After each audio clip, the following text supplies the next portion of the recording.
Après, moi, je dirais qu'aujourd'hui, en ayant été en plus éducateur pendant des années dans mon quartier, j'ai cette capacité à pouvoir dialoguer avec tout le monde. Ah oui. Donc, c'est dommage, je retourne dans mon quartier, ce que je fais régulièrement. Je peux parler avec les jeunes, mais personne ne se rendra compte de là où je viens, ou de là où je suis. Ok. Nous, aujourd'hui, l'Afrique, l'avantage que l'Afrique par rapport aux autres continents, c'est qu'on a une population qui est jeune. Tout à fait. La Chine a une population qui est vieillissante à cause de leur politique d'un enfant par femme pendant des années. L'Europe, la Russie, les Amériques, c'est pareil. Donc le centre névralgique du monde, il est sur le continent. Tout à fait. Qui veulent du changement, qui veulent des rapports gagnant-gagnant, qui veulent, voilà, on fait du business avec une approche pragmatique, mais je gagne, tu gagnes. C'est plus, on fait du business, tu prends 80% et moi je prends 20%. Non. Quand on se lance dans l'entrepreneuriat, il faut pas oublier que il y a des sacrifices à faire. Et si vous n'êtes pas capable ou prêt à faire ce genre de sacrifice, moi je dis non, faut trouver une autre branche en fait. Voilà. Et quel est le plus gros sacrifice que toi que t'aies fait pour entreprendre? Alors,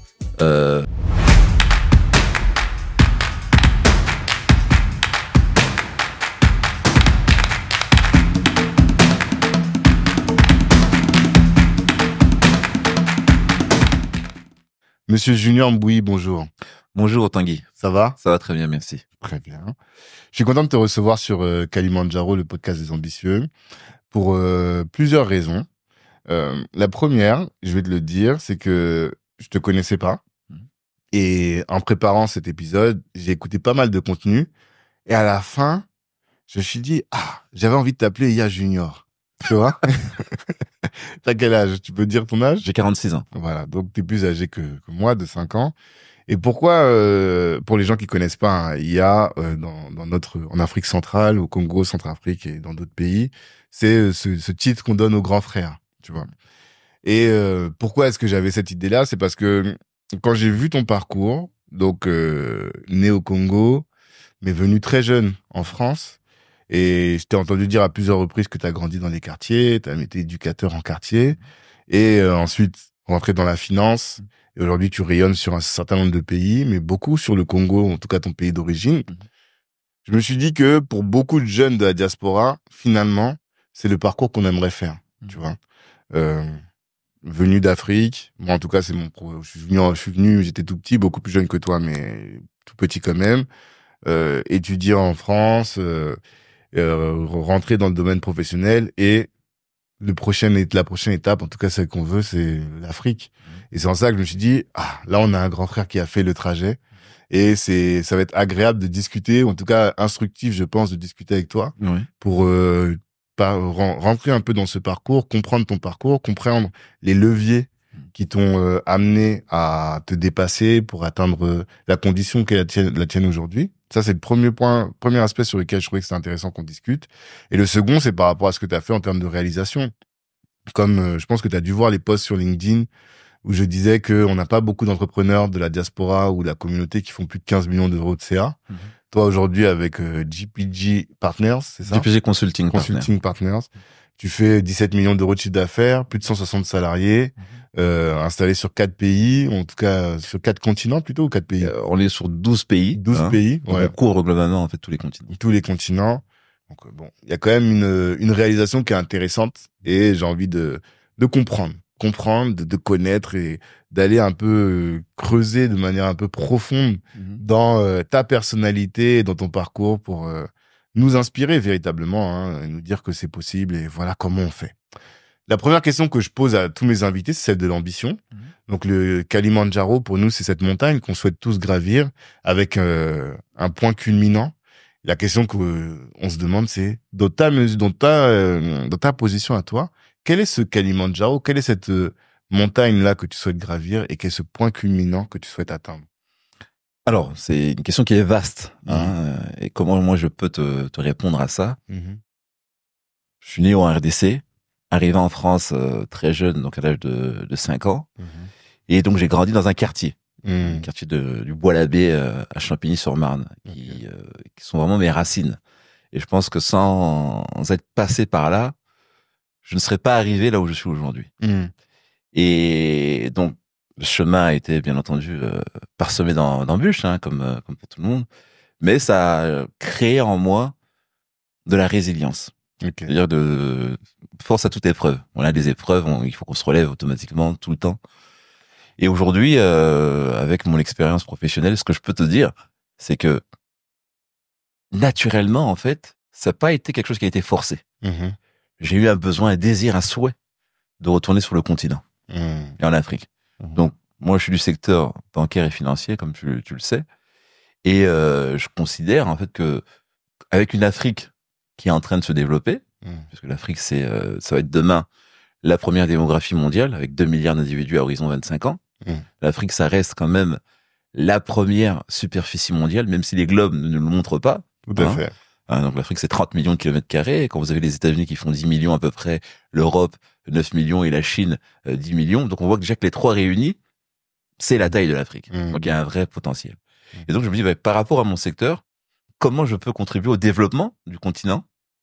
Et donc je dis que le secteur bancaire est un point qui est important, puisque c'est le vecteur en fait qui peut apporter cette confiance qui est attendue.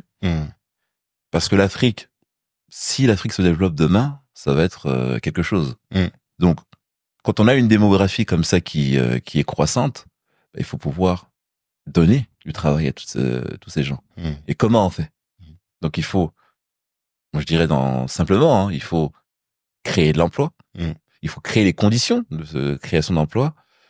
Il faut aussi peut-être améliorer le climat des affaires, donc cette confiance que je parlais, et aussi attirer des investissements étrangers pour que les gens viennent investir en toute sérénité, en toute tranquillité. Et quand je dis des investissements étrangers, ça peut être aussi des investissements des diasporas. Des diasporas qui veulent aujourd'hui, qui manifestent de plus en plus leur volonté d'aller investir au pays. Donc il faut créer toutes ces conditions, et je dis que le secteur bancaire peut être un vecteur. Et donc moi, dans ma petite lucarne, si tu veux, on a développé en fait une solution qui accompagne les banques pour apporter cette confiance. Donc c'est une solution qui aujourd'hui est utilisée dans toutes les grandes banques de la place. Okay. Moi j'ai eu à déployer cet outil dans différentes banques à travers le monde. Et aujourd'hui en fait j'ai développé dans mon cabinet en fait un outil similaire, mais avec une particularité, c'est-à-dire que cet outil, au lieu de prendre en compte les normes internationales, il prend aussi en compte les normes africaines. Ok. Voilà. C'est un SaaS? Alors, c'est pas un SaaS, c'est un calculateur, en fait, de fonds propres réglementaires. D'accord. Donc, il est basé, en fait, si tu veux, sur les grandes normes et les grandes lois internationales. Donc, il va avoir deux approches au niveau calcul. Donc, un calcul sur les standards internationaux, mais aussi un calcul en tenant compte, en fait, des standards africains, parce que, comme tu le sais, l'un des mâles, en fait, qu'on a en Afrique, c'est l'accès au crédit. Ouais. Le crédit est très difficile à obtenir. On a des startups, on a des PME qui veulent se développer, mais il y a un frein. Pourquoi? Parce que les banques, en fait, ne prêtent pas. Et quand elles prêtent, en fait, les taux sont très élevés. Et donc, nos analyses, en fait, on a pu voir que pourquoi, en fait, on est à cet état-là. C'est parce que les banques ne connaissent pas réellement leurs clients. Ne connaissent pas réellement leur secteur d'activité. Donc, de facto, ne connaissant pas, elles se protègent, les taux sont élevés. Et donc, du coup, on a en fait ce levier qui n'est pas franchi, et ça, c'est un frein au développement et à la croissance en fait du continent. Il n'y a pas un taux de défaut qui est plus important en Afrique que ailleurs? Alors non, ce qui se passe en fait aujourd'hui, si on regarde en fait, notamment sur la partie des banques en fait, que ce soit en Afrique centrale ou même en Afrique de l'Ouest où le secteur bancaire est bien développé, en fait, les taux de défaut sont moins importants. Pourquoi? Parce que les dossiers sont tellement triés sur les volets, tellement sélectionnés qu'au final, on a des taux de défaut qui sont pas importants. Mais on sait que, tu vois, par exemple, pour qu'on ait effectivement de la croissance, il faut injecter du crédit dans une économie. D'accord. Hein, mais il faut le maîtriser, en maîtrisant le risque, en fait. Et donc aujourd'hui, en fait, on n'injecte pas assez de crédit. On a un taux, en fait, de dépôt qui est assez élevé. Et cette transformation, en fait, des dépôts n'est pas, en fait, en crédit, n'est pas optimale. Et toi, quand tu dis que votre solution consiste à faire en sorte que les banques connaissent mieux leur écosystème ou qu'ils connaissent mieux les acteurs, enfin, je veux dire les clients. Alors, parce qu'on a un vrai problème en Afrique, qui est celui, de l'identification des personnes, il n'y a pas de carte d'identité, et ensuite, le problème d'adressage des personnes. Donc, quand il y a un problème, on ne sait pas où aller chercher la personne. Bah, mais il y a un chantier qui est vaste, qui est très vaste, et je pense que le secteur bancaire en lui-même ne peut pas tout résoudre. Là, il faut qu'il y ait un appui des gouvernements, justement, pour aller vers cette reconnaissance, cette identification des individus qui permettra effectivement d'aider le continent à se développer. Donc il faut injecter effectivement des efforts conséquents sur tout ce qui est numérisation, hein, pour que ça puisse aider les gouvernements et les pays à pouvoir quantifier à la fois les personnes, mais aussi aider les administrations publiques justement dans leur travail au quotidien. Totalement. D'accord. Donc ça, c'est ton objectif, ton ambition. À travers ce projet, quelle est-elle? À quel moment tu pourras te dire, j'ai atteint ma mission d'entrepreneur ou même ma mission d'homme? Je te dirais le jour où effectivement cet outil sera positionné dans différentes banques dans le continent et où on verra que les banques ont une approche différente, que les taux de crédit augmentent au fur et à mesure, que de plus en plus de startups, de jeunes entrepreneurs ont accès au crédit. Ça serait une réussite. Et t'as pas un chiffre te disant, voilà, il faut, quand j'aurai permis à 10 000 personnes, 100 000 personnes d'accéder au crédit? Non, c'est un peu prématuré de dire ça. Je pense qu'il faut le faire étape par étape. Et je pense que à partir du moment où il y aura un ou deux établissements qui vont commencer effectivement à exploiter ces informations, ces données, ça sera bien. Mais je dis bien, il y a le secteur bancaire, c'est une chose, même si on met en place des supports d'accompagnement, etc. Mais il y a un rôle qui est prépondérant, c'est les gouvernements. Il faut que les gouvernements accompagnent ce développement. Sans effort, sans volonté, sans vision, c'est difficile. Et je te disais en off, comme ça, pour te taquiner, parce que tu as parlé de l'importance du gouvernement. Moi, je te sentais premier ministrable ou présidentiable. Non, t'es pas parti pour être le gouvernement ou être à la tête d'un gouvernement qui permettra ça. Je sais pas cette ambition, hein, mais après, rien n'est à écarter. J'ai effectivement des compétences dans un domaine précis. Si un jour demain on fait appel à moi pour telle ou telle chose, alors je pourrais être utile en fait. Ok. Je vais te dire quelque chose, et bon, en général, je parle de cet aspect-là un peu plus tard dans le podcast, mais je vais le faire maintenant, parce que, comme tu l'as dit, t'es un jeune de quartier, du Bois-l'Abbé, quartier qu'on connaît quand même, pour ceux qui qui ont grandi en Île-de-France, mais je ne sens pas chez toi les codes de quartier. Est-ce que t'as dû les effacer pour pouvoir t'insérer professionnellement? Alors ça, comment je peux te répondre? Les codes sont là. Okay. Heureusement qu'ils sont là. Après, moi je dirais qu'aujourd'hui, en ayant été en plus éducateur pendant des années dans mon quartier, j'ai cette capacité à pouvoir dialoguer avec tout le monde. Donc c'est demain, je retourne dans mon quartier, ce que je fais régulièrement, je peux parler avec les jeunes et personne ne se rendra compte de là où je viens ou de là où je suis. Demain, je peux parler aussi avec des personnes politiques ou autres, personne ne saura si je ne dis pas d'où je viens. D'accord. Donc ils sont là, ils sont ancrés, et c'est ce qui m'a permis d'être aujourd'hui ce que je suis. Et bien entendu, c'est sûr que le langage s'adapte, c'est normal. Tout à fait. Mais ils sont là et bien présents, et ça fait partie de mes racines. Et parce que je trouve que ça peut être un effort parfois. C'est une force.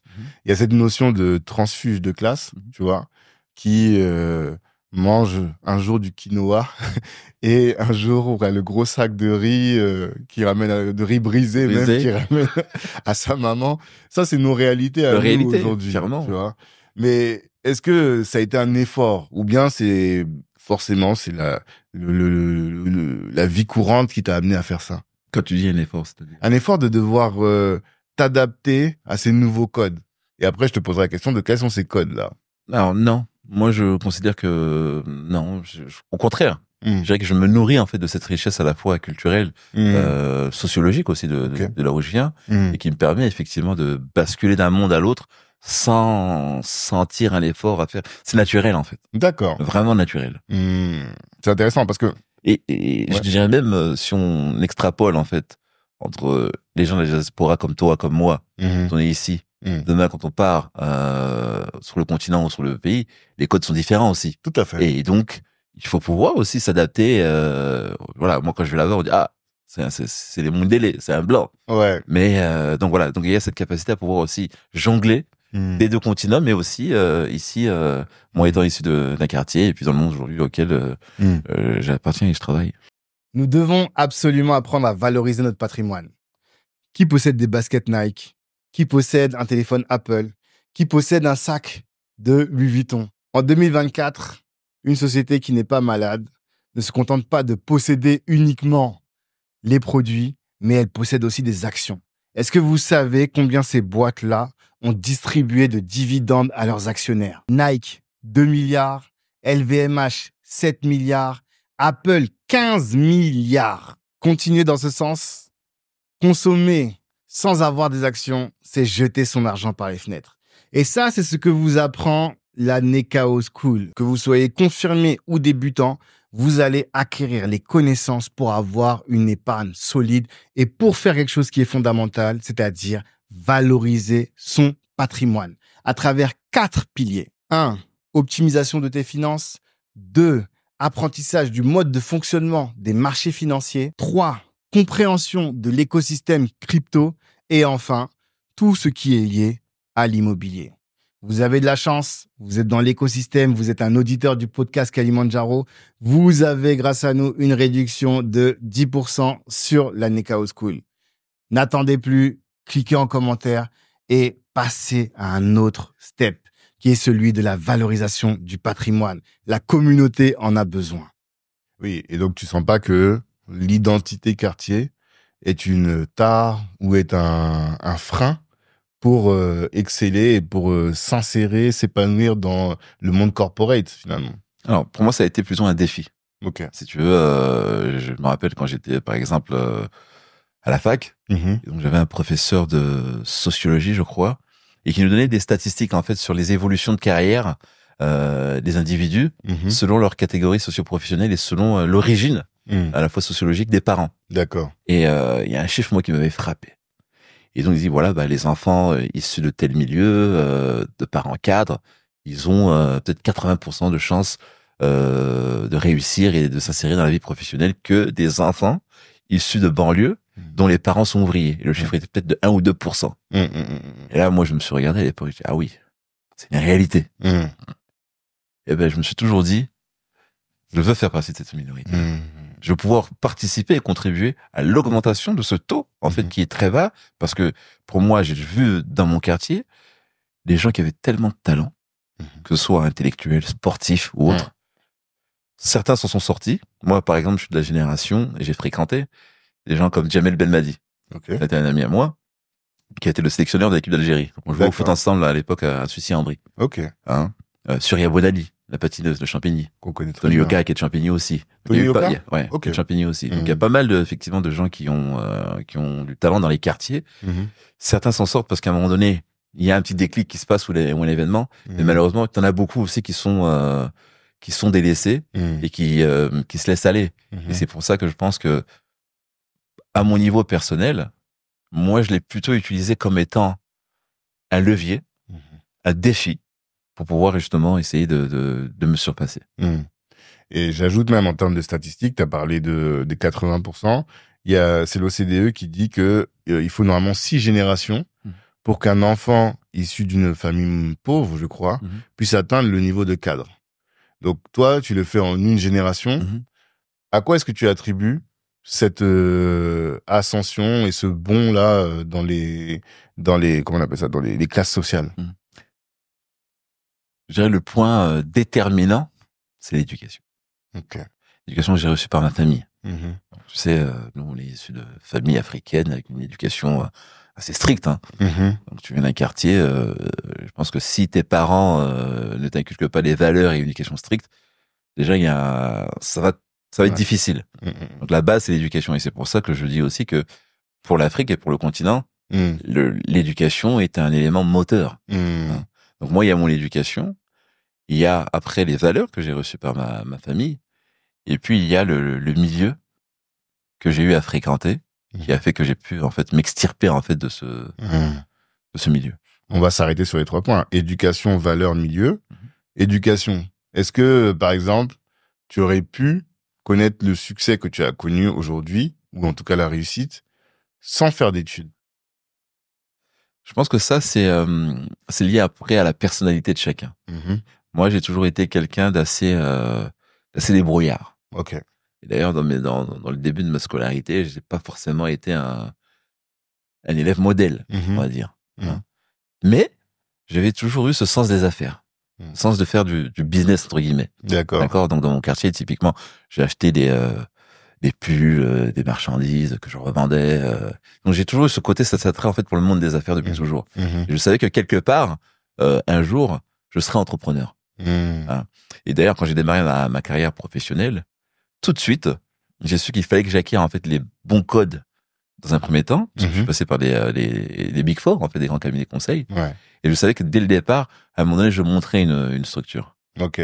Donc, c'est vrai que depuis mon enfance, et ça, c'est un trait personnel, de caractère, qui fait que j'avais ce côté, en fait, où j'ai toujours voulu être entrepreneur.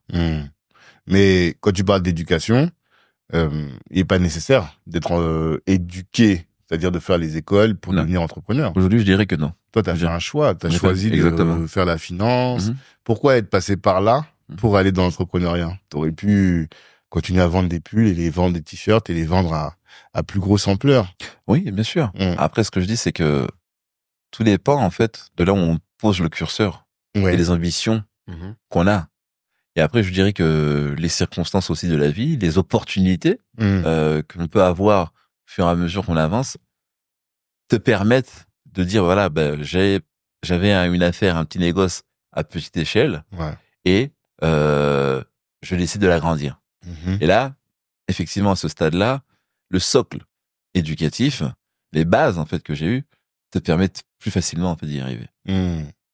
Donc, mais je dis bien, on n'a pas forcément besoin d'avoir un niveau d'études pour être entrepreneur. C'est une question de volonté et de motivation.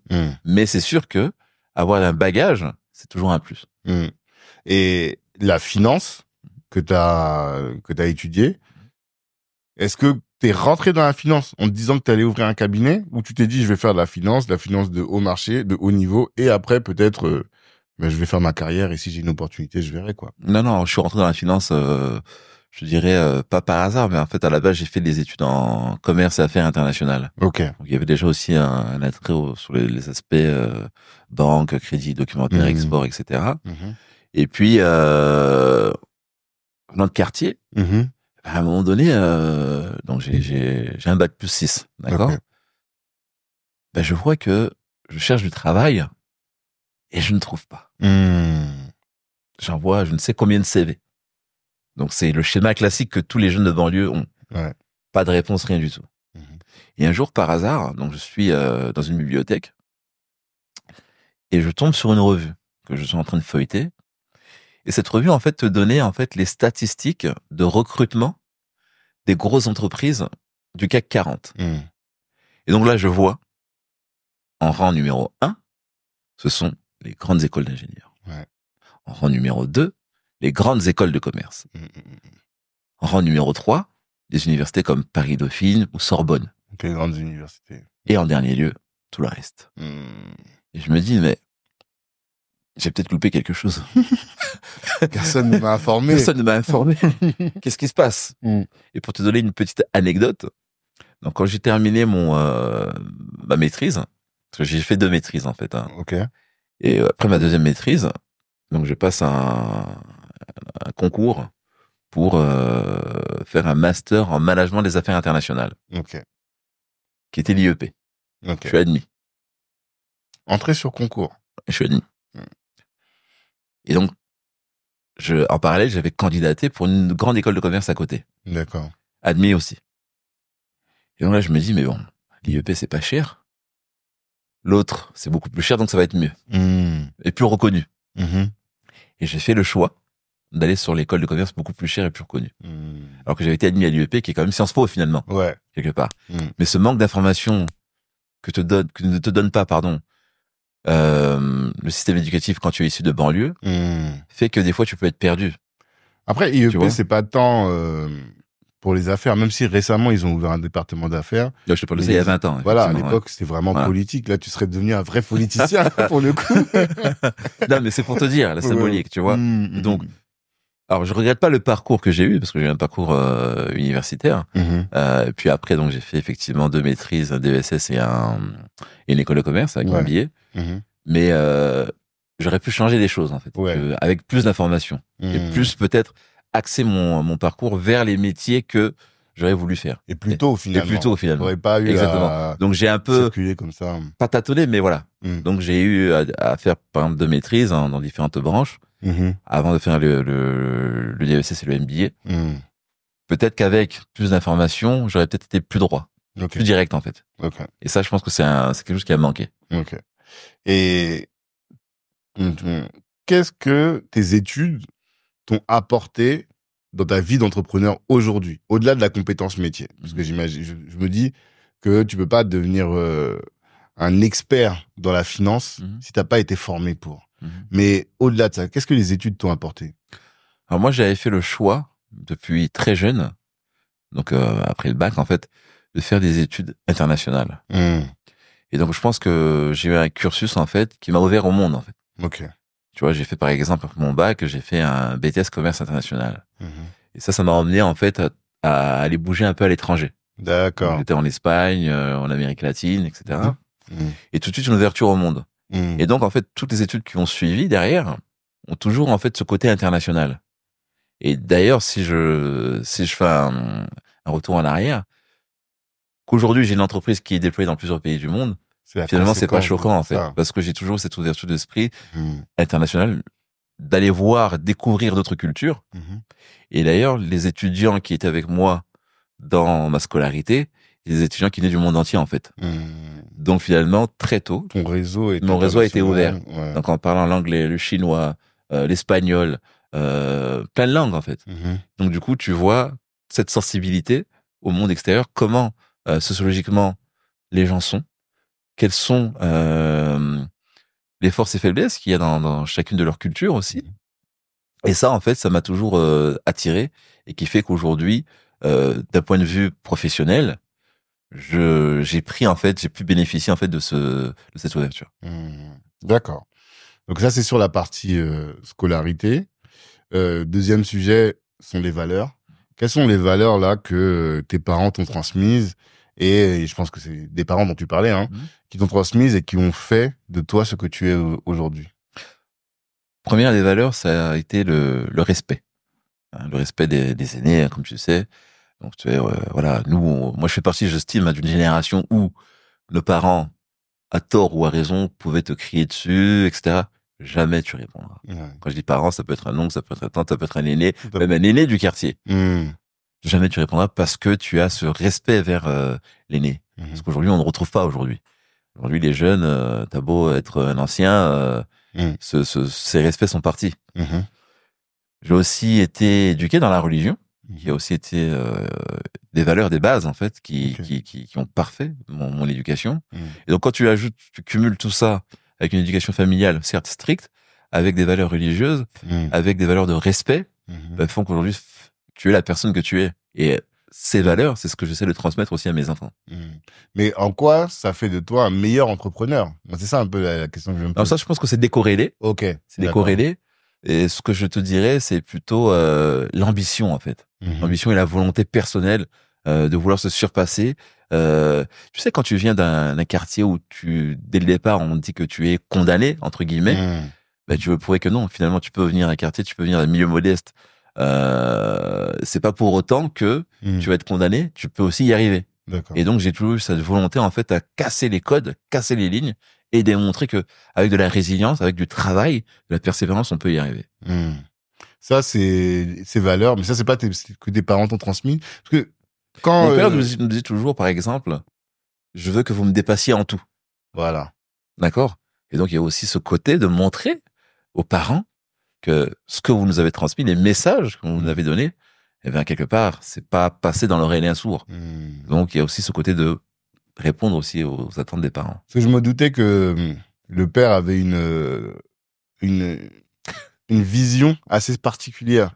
Il y a une vidéo là, je te disais, qui est sur YouTube, que je regardais ce matin encore, et on entend ton père qui parle. Il explique, voilà, moi je donne une éducation stricte. Quand je rentre, on mange, Non, vous rentrez, il y a un temps pour les devoirs, il y a un temps pour manger, il y a un temps pour regarder les infos, et vous regardez les infos, et après, vous me faites une restitution. Tu vois? C'était la De tout ça. C'est à l'ancienne, ça, tu vois. Donc, c'est à l'ancienne, mais ça a un impact. Moi, je me souviens que mon père nous rentrait de l'église et il nous disait, bon, qu'est-ce que vous avez appris à l'église?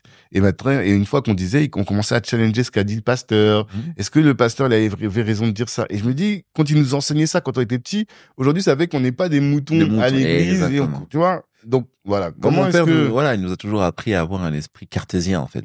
Et ne pas prendre pour argent comptant tout ce qu'on te dit. Il faut toujours analyser. Si on te dit A, mais pourquoi A? Pourquoi ça serait pas B? Donc, ne pas vraiment prendre pour argent comptant et essayer de développer aussi ses capacités personnelles d'analyse, de compréhension et de pouvoir se forger sa propre idée. Et il nous dit toujours que voilà, moi je peux dire ça, mais ça veut pas dire que j'ai la science infuse, ça veut pas dire que j'ai absolument raison. Vous aussi, je n'ai pas raison, mais vous devez me démontrer pourquoi je n'ai pas raison. Mais si tu me démontres pas, je reste sur mon idée. C'est effectivement cet esprit critique que peuvent apporter certains parents. Et c'est assez original parce que tous les parents africains, en tout cas, le cliché qu'on a sur les parents africains, c'est justement pas d'être challengé par ses enfants. C'est au contraire, c'est la dictature. J'ai dit que c'est ça, peu importe ce que tu dis. Non, il y avait aussi un peu de ça. Il y a un peu de ça. Mais, je pense que c'était aussi une sorte de challenge, comme tu dis, de nous pousser vers nos retranchements et de voir comment on peut aussi rebondir. Tout à fait. Et d'où ça lui venait, ça? Est-ce que tu as analysé? Qu'est-ce qui fait que ton père, particulièrement, il avait cette pédagogie-là d'enseignement ou d'éducation peut-être? Je pense qu'il il a grandi en étant éduqué par les curés. Ok. Donc, quelque part, il y a aussi cet héritage, en fait, qui est resté. Bon, c'est quelqu'un qui avait fait pas mal d'études aussi, qui est arrivé en France dans les années 80, début des années 80, qui a dû tout reprendre à zéro, parce que ce diplôme n'était pas accepté en France. Voilà, exactement. Donc, il a dû tout reprendre à zéro. Et donc, par exemple, à son époque, en 1984, il avait réussi à obtenir ici en France une maîtrise. C'était beaucoup il y a 40 ou 50 ans. C'est l'équivalent d'un bac plus 4, bac plus 5 aujourd'hui. Donc, il a toujours eu ce côté, effectivement, intellect, qui fait que même s'il y a un socle éducatif basé sur de la religion, mais il y a aussi le côté pragmatique, des cartésiens qui est aussi là et qui permet de nuancer, de challenger les choses. Et il n'a pas pu travailler à un poste correspondant à son niveau de diplôme. Non, moi je pense qu'il fait partie de la génération sacrifiée en fait un petit peu avant le boom des années 2000, puisque lui est retourné en RDC en 97. Ah d'accord. Ouais, en 97. Donc c'est vraiment avant le boom informatique, la bulle internet, etc. Et donc il n'a pas pris le wagon quand il fallait. Et donc c'est pour ça d'ailleurs qu'il avait pris le choix de rentrer. Mes parents étaient réfugiés à l'effet politique. D'accord. Donc suite au départ de Mobutu, donc il a pris le pli en fait de rentrer. En plus des difficultés à trouver du travail dans sa branche, qui pour lui c'était un bon choix. D'accord. Toi, t'étais grand quand il est rentré. Il est rentré, j'avais 18 ans, donc c'était l'année où je passais mon bac. Et toi, tu étais resté? Je suis resté, avec mes frères et ma mère. Bon, après, il faisait la navette. Ouais, j'imagine. D'accord. Donc, t'as dit, première chose, la formation, la scolarité. Deuxième chose, les valeurs. Troisième chose, t'as parlé du cadre. Qu'est-ce que t'entendais par cadre? Alors, quand je dis cadre, c'est le cadre où tu grandis, en fait. Le cadre, le milieu, les fréquentations. Et moi, j'aime bien citer effectivement une théorie qui est la théorie de Darwin. Tu peux prendre deux individus identiques, tu les mets dans deux milieux différents, ils vont évoluer différemment. Alors qu'à la base, ils ont la même chose. Tout à fait. Donc c'est pour ça que le cadre est important. Le cadre dans lequel tu grandis, les fréquentations, les amis, l'environnement familial fait que ça va te permettre d'évoluer ou pas. Et aujourd'hui, toi, comment tu fais, par exemple, avec tes enfants? T'as dit tout à l'heure que tu avais des enfants, t'en as combien? J'en ai 4. 4? Ah, ouais, t'as pas rigolé, hein. Comment tu fais donc avec tes enfants pour leur apporter le cadre? Quel est ce cadre-là qui, selon toi, favorise la réussite ou en tout cas l'épanouissement professionnel? Alors déjà, ce qui est paradoxal, moi, j'ai voulu sortir de mon quartier. D'accord? Mes enfants adorent y aller. Ah ouais? Adorent y aller. Ok. Donc ils vivent dans un quartier, on va dire, un peu plus tranquille que par rapport à là où j'ai grandi. En Suisse, hein, t'as dit. Non, moi je suis en Suisse, mais mes enfants vivent en fait en France avec leur mère. D'accord. Et je passe aussi du temps en France parce que je suis entre les deux. Ok. Et donc du coup, ils aiment aller chez ma mère, qui habite le quartier. Ils se sont fait des amis dans le quartier. Ok. Et par exemple, mon grand-fils qui a 16 ans aujourd'hui me dit, mais papa, c'est bizarre. Dans là où j'habite, eh ben, j'ai constaté que mes amis, en fait, tout le monde est égoïste. Donc, quand on a un peu d'argent, eh ben, c'est chacun pour soi. Et quand il va chez moi dans le quartier où j'ai grandi, où s'est fait des potes, eh ben, papa, bah, tu vois, quand on achète une pizza, tout le monde se partage, en fait. Ouais. Donc, il y a des valeurs qu'il y a dans les quartiers qu'on ne retrouve pas dans certains milieux. Et donc, je pense que moi, j'essaie de leur donner une éducation qui tient compte, de mes valeurs à moi, de ce que j'ai pu vivre. Mais aussi, je suis content quand ils vont dans ce milieu-là parce que ça leur reprend quelque part aussi l'école de la vie. Certaines valeurs. Donc, du coup, ils ont cette chance d'avoir cette dualité, en fait, de culture.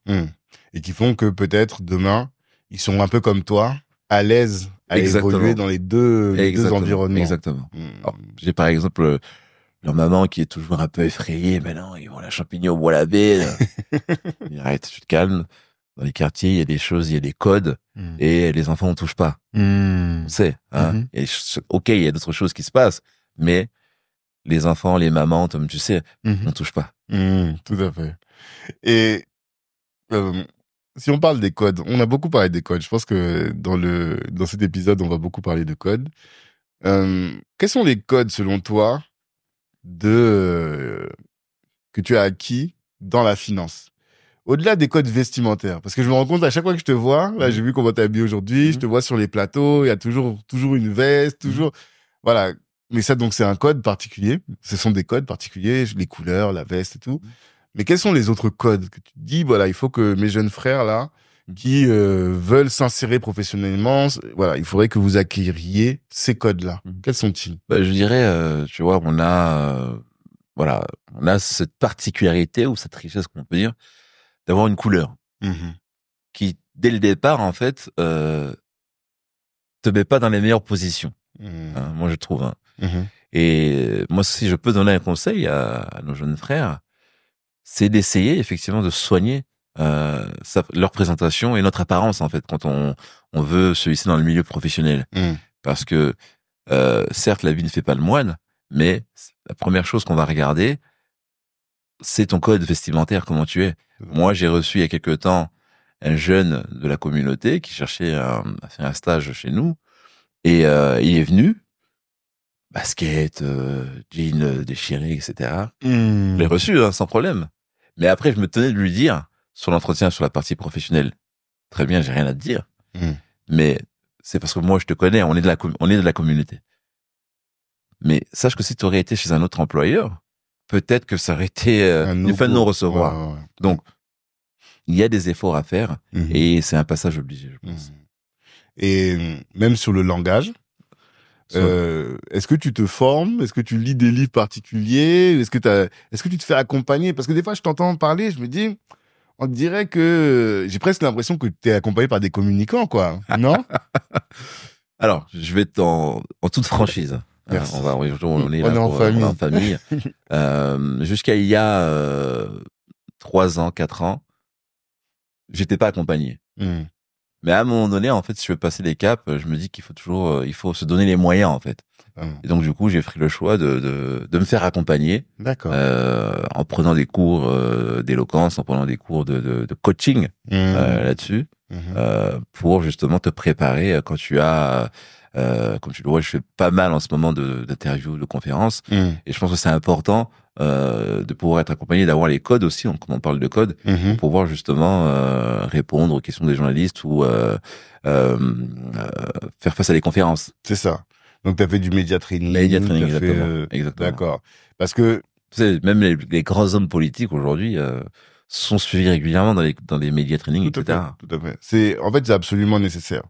Mais c'est bien de le dire, en fait, pour les gens qui aspirent à de grandes choses, mais ne savent pas toujours quelles sont les étapes clés par lesquelles il faut passer pour atteindre ces choses-là. Et là, je le vois, code vestimentaire, code oratoire. En fait, tu poses les jalons d'une piste ou d'un chemin qui doit te mener vers quelque chose de grand. Et c'est là où je me demande, c'est quoi cette chose grande là? Je te pose la question au tout début, peut-être qu'au début on est timide, on dit pas. Là, après quelques minutes de discussion, parce que je me dis que tu as un objectif. Quel est-il, cet objectif? Ce que je te dis, c'est que moi, j'estime qu'au fur et à mesure de mon parcours, en fait, t'es amené à évoluer. Donc, quand tu évolues, forcément, il faut que tu arrives à te parfaire, soit par de la formation, soit par de l'accompagnement. Sinon, à un moment donné, tu atteins en fait un plafond de verre. Un plafond. Tout à fait. Donc, si tu veux passer ce plafond, il faut mettre en place, si tu as de l'ambition, bien entendu, encore une fois, des éléments qui vont te permettre de passer ce plafond de verre et t'accompagner là où tu veux aller. Et pour revenir effectivement à mon cas, ce que je te disais, j'ai effectivement une ambition, c'est d'accompagner le continent dans son développement. Comme on l'a dit tout à l'heure, on travaille sur des missions de prestation conseil stratégique pour les banques, et avec l'outil qu'on est en train de mettre en place, j'espère que je pourrai effectivement apporter ma pierre à l'édifice. C'est exactement ça, c'est que il y a toujours, en fait, pour les personnes qui arrivent à un certain niveau, je réalise qu'elles ne font pas les choses sans raison. Il y a plus je grandis, plus on pose, voilà, ça existe plus, les gens qui sont là. Le hasard n'existe plus. Ça, voilà. Tout est stratégisé, réfléchi pour aller dans une certaine direction. T'as un premier, alors c'est pas un livre, hein, c'est un magazine. L'hémicycle, c'est un magazine dont tu as fait la couverture. Oui. Et ensuite, tu as un livre. Donc, je me dis, voilà, il a un objectif. Quand il fait cette couverture, quand il fait ce livre-là, quel est cet objectif? En quoi est-ce que ça va servir ton objectif entrepreneurial d'écrire ce livre et de faire la couverture de ce magazine? Alors, il y a ces deux choses différentes. Effectivement, si on parle du livre, le livre porte sur la RDC, qui est mon pays d'origine. Dans ce livre, en fait, j'ai essayé de comprendre en fait les problématiques de la RDC, de l'Afrique dans sa globalité, puisque les problématiques qu'on retrouve en RDC, on peut les retrouver en fait dans toute l'Afrique. J'ai voyagé un petit peu dans le monde, les 5 continents.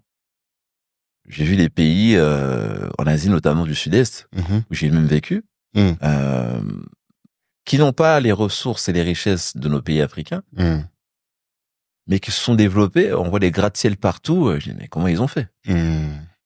Comment ils ont fait? Donc, historiquement, je regarde, quand je prends les pays du Sud-Est asiatique, les 4 dragons notamment, Hong Kong, Taïwan, Corée du Sud et Singapour, dans les années 60, donc au moment des indépendances africaines, ce sont des pays qui avaient 30 ou 40 ans de retard sur nos pays. Tout à fait.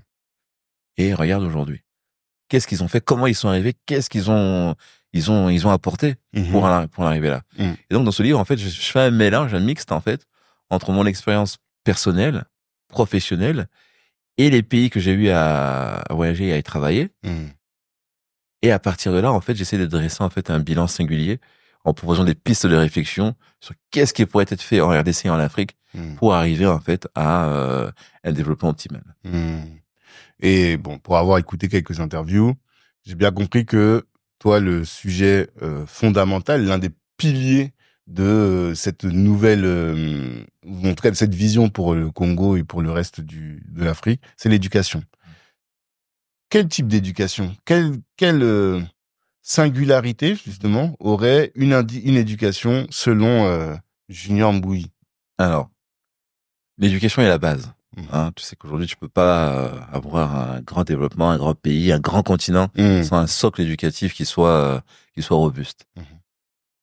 Moi, ce que je dis et ce que je dis dans la thèse que je soutiens dans mon livre, tout le monde ne peut pas devenir financier. Tout le monde ne peut pas devenir architecte ou ingénieur. Par contre, il y a des besoins dans tous les secteurs d'économie. Et c'est là où je dis que les gouvernements doivent travailler sérieusement et identifier quels sont les secteurs où ils vont avoir besoin dans les années à venir. Et à partir de là, adapter des programmes éducatifs professionnels en relation avec ces secteurs-là. Totalement.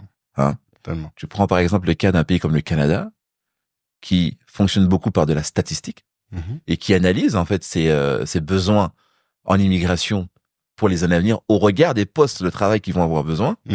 Donc je pense que l'Afrique doit mettre l'accent sur de la statistique, développer effectivement ce secteur pour identifier les secteurs stratégiques où ils vont avoir besoin d'emploi et former les gens, éduquer les jeunes à ces niveaux-là pour avoir effectivement cette singularité, parce que comme je te le disais, tout le monde ne peut pas être architecte ou ingénieur ou financier ou autre, mais par contre on a besoin de travail pour tout le monde et tout le monde a besoin de travailler. Tout à fait. Tout à fait. Et est-ce que tu as réfléchi donc, je sais qu'avec ton cabinet, vous faites des études sur ces sujets-là, sur des secteurs spécifiques. Ici, sur le podcast, on a beaucoup de discussions sur ces sujets et sur ces enjeux. Il y a une école, on va dire, qui est plutôt orientée vers ce qui est lié à l'industrie. Donc, favoriser l'industrie, créer des grosses industries de transformation sur le continent. Il y a une autre école qui reconnaît l'importance de l'industrie, mais qui va insister sur la tech. La tech pour améliorer la productivité des personnes qui sont sur le continent.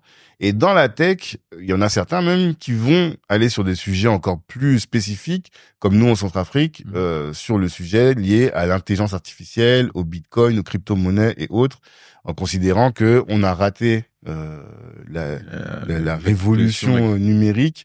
Et il faut pas qu'on rate cette révolution. Et même si les fondamentaux du développement, que sont parfois la santé, les infrastructures et autres, ne sont pas encore optimum, eh bien, si on investit de manière massive sur l'éducation, sur l'intelligence artificielle, eh bien, les retombées permettront au pays de se développer et d'acquérir toutes les infrastructures.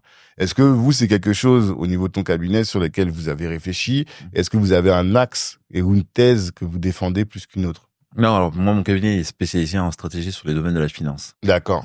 Mais il est important pour nous quand même d'analyser en fait les notions de risque pays, risque politique sur un pays quand on est amené à y intervenir. Maintenant, tous les secteurs sont porteurs en Afrique, il y a tout à faire. Ouais. D'accord, ça c'est un point de base. Et on manque de qualification dans les secteurs. C'est pour ça que l'on investisse dans l'intelligence artificielle, dans la tech, dans les biotechnologies. L'idée en fait, c'est que l'Afrique doit développer une économie inclusive. On transforme parce qu'on a les ressources naturelles sur le continent. Et ces ressources naturelles aujourd'hui sont exportées et ne sont revendues en produits finis. Donc il y a un vrai manque à gagner là-dessus.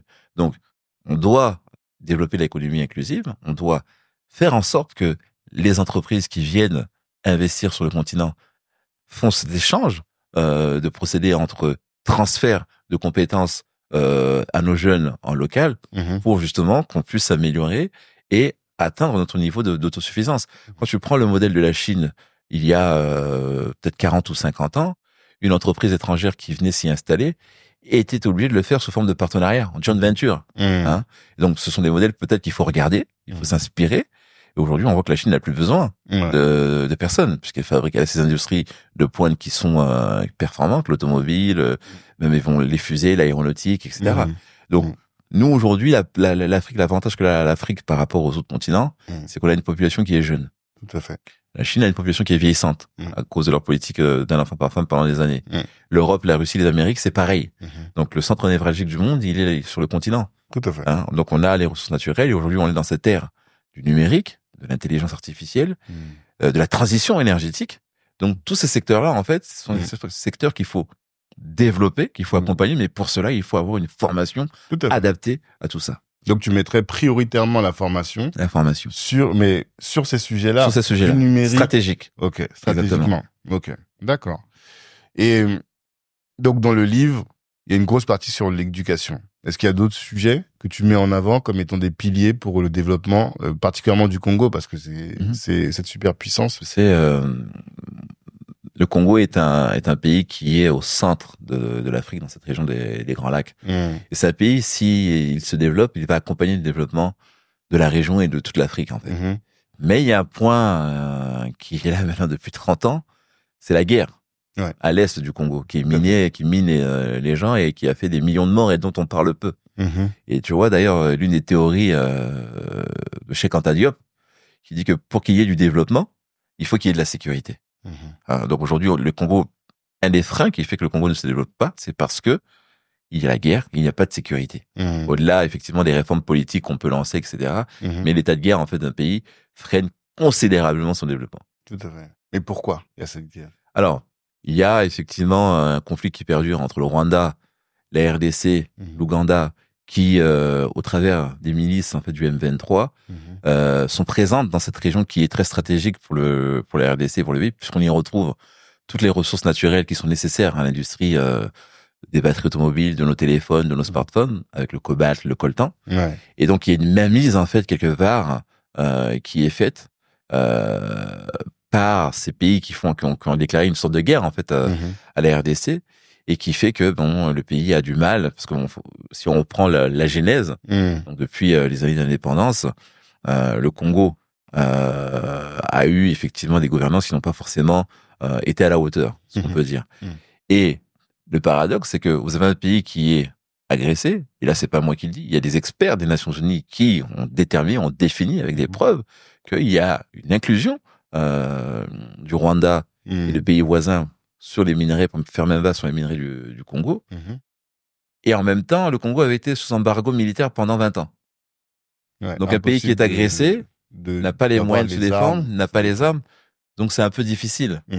Alors que, excuse-moi de t'interrompre, mais le Congo face au Rwanda, on peut se dire c'est David et Goliath, quoi, parce que le Congo, 110 millions d'habitants, en termes de superficie, c'est combien? C'est 2 345 000 km². C'est ça que tu disais tout à l'heure. Ouais, donc 5 fois la France, par exemple. T'imagines? Et le Rwanda, c'est un tout petit pays. C'est tout petit, le Rwanda. Avec quelques millions d'habitants à peine. Comment un petit pays peut, même si j'ai la réponse, mais je t'invite à la donner pour nos auditeurs, un si petit pays peut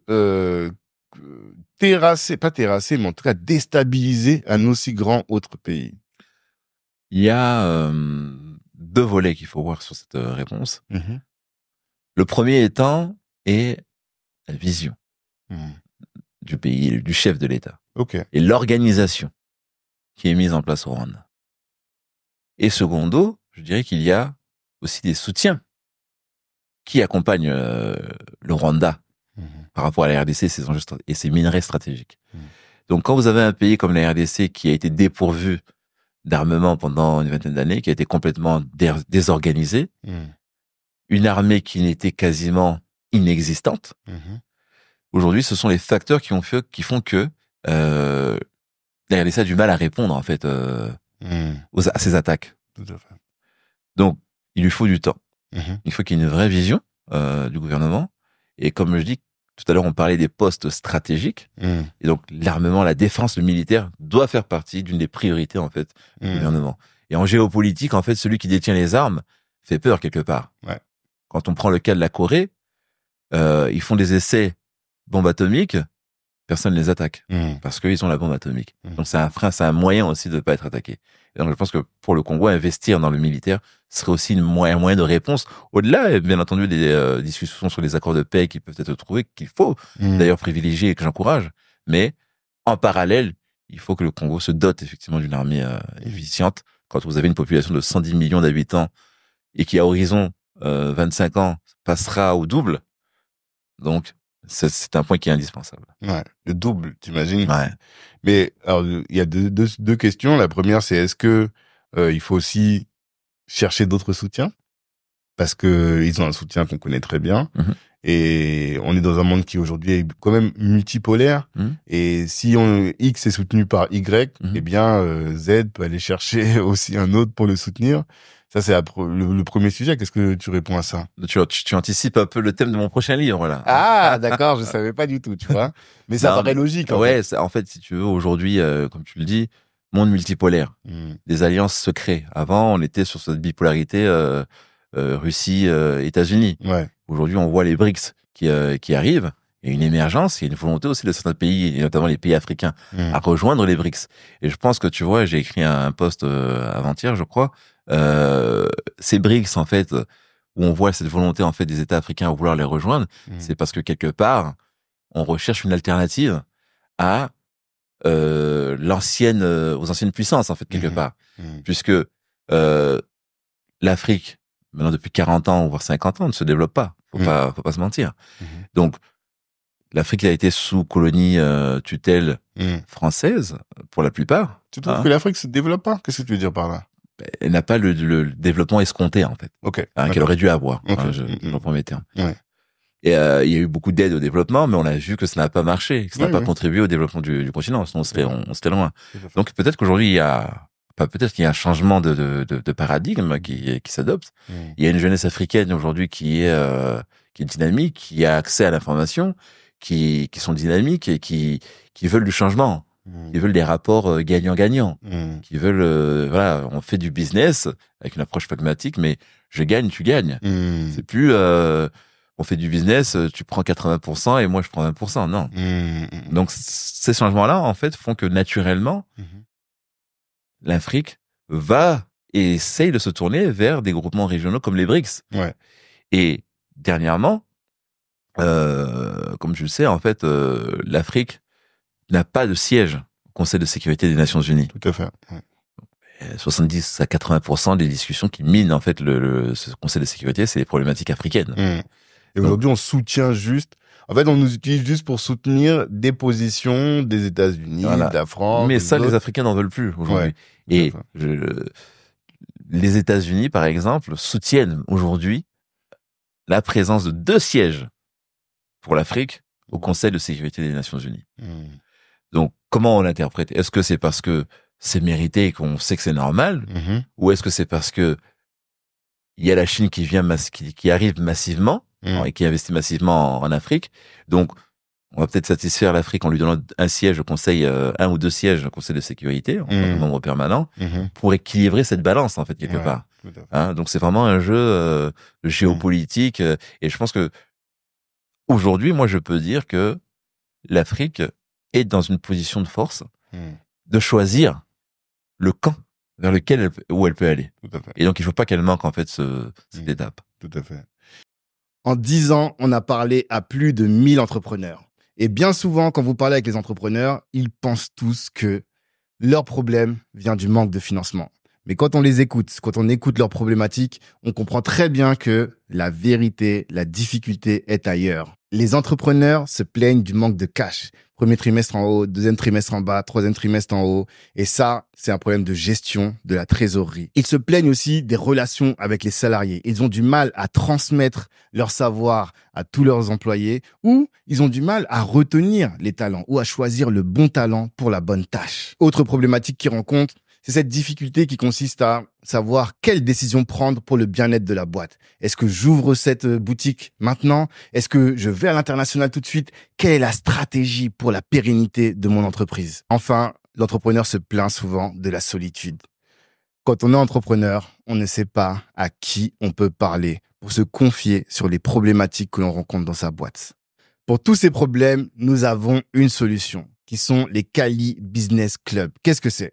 C'est des clubs privés dans lesquels on va apporter à l'entrepreneur la formation et les mentors pour lui permettre d'exploser le plafond de verre et de devenir véritablement un entrepreneur accompli et de dépasser ses limites. Qu'est-ce qu'on va faire dans ce cadre-là? On va faire des formations en matière de leadership, des formations en matière de gestion d'entreprise, en matière également de marketing et communication et de stratégie d'entreprise. À côté de ça, on organisera des dîners avec des entrepreneurs qui ont déjà réussi ce pourquoi, en tant qu'entrepreneur, vous vous battez tous les jours et qui sont à disposition pour vous mentorer. Qui peut intégrer le club? Il ne s'agit pas d'un club pour les créateurs d'entreprises. C'est un club pour les dirigeants, pour les entrepreneurs qui font déjà plus de 100 000 euros de chiffre d'affaires. Comment faire pour s'inscrire? Si vous voulez plus d'informations, allez dans la description du podcast et vous aurez tout pour savoir comment vous pouvez rejoindre ce club qui vous permettra, je le sais, grâce aux formateurs qu'on a sélectionnés, grâce aux mentors qui seront à votre disposition pour vous accompagner, eh bien, vous aurez toutes les clés pour pouvoir exploser le plafond de verre et déployer votre entreprise. On dit souvent que le Congo est un scandale tant il y a de richesses. Plus largement, au-delà des richesses que tu as évoquées, des richesses humaines et des richesses aussi minières, qu'est-ce qui fait que le potentiel du Congo, RDC, est si important? Mais déjà, pour déterminer qu'un pays a un potentiel et peut être une puissance, c'est sa démographie. Hein. Tu vois, la Chine, par exemple, est devenue la première puissance économique mondiale quand elle a atteint le milliard d'habitants. Le Congo a une population qui va doubler, passant de 220 à 240 millions d'habitants à horizon 25 ans. Ça, c'est sa première force. Donc, le Congo, tout comme l'Afrique, peut se retrouver être l'usine de fabrique du monde. Parce que vous avez une main-d'œuvre qui est là, qui est nombreuse, qui est jeune et qui est pas chère aujourd'hui. Donc, moi, j'imagine bien un pays, l'Afrique ou sur la RDC, où on fabrique des produits made in et qu'on exporte. Ouais. Ensuite, le Congo a, de mémoire, 800 000 kilomètres carrés de terres arables. Ok. 800 000 kilomètres carrés. L'Ukraine, 600 000 kilomètres carrés, superficie globale. La France, 550 000 kilomètres carrés. De superficie globale. On parle même pas de terre arable. On parle de superficie globale. Ouais. Donc, tu as vu, le conflit de la guerre en Ukraine a créé un vrai problème au niveau de l'approvisionnement des matières premières agricoles avec l'Ukraine. Donc, ce qu'il faut, c'est que, avec des pays comme le Congo ou d'autres pays africains, il faut développer le secteur agricole, puisque le Congo, à lui seul, avec ses 800 000 km² de terres arables, peut nourrir 2 milliards d'individus dans le monde. Si c'est exploité. Et aujourd'hui, c'est exploité à 10%.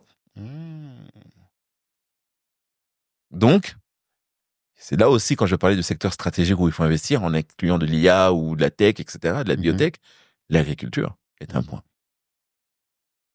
Donc, la démographie, l'agriculture, la superficie, les ressources naturelles qu'on a abordées, et après, en dernier ressort, ou même en premier ressort, c'est une vraie volonté politique. Une vision. Pas à court terme, pas à moyen terme, mais une vision long terme. Et quand tu réunis tous ces ingrédients, tu as un potentiel pour faire émerger un pays, un continent, d'un état de pays en voie de développement à un pays développé.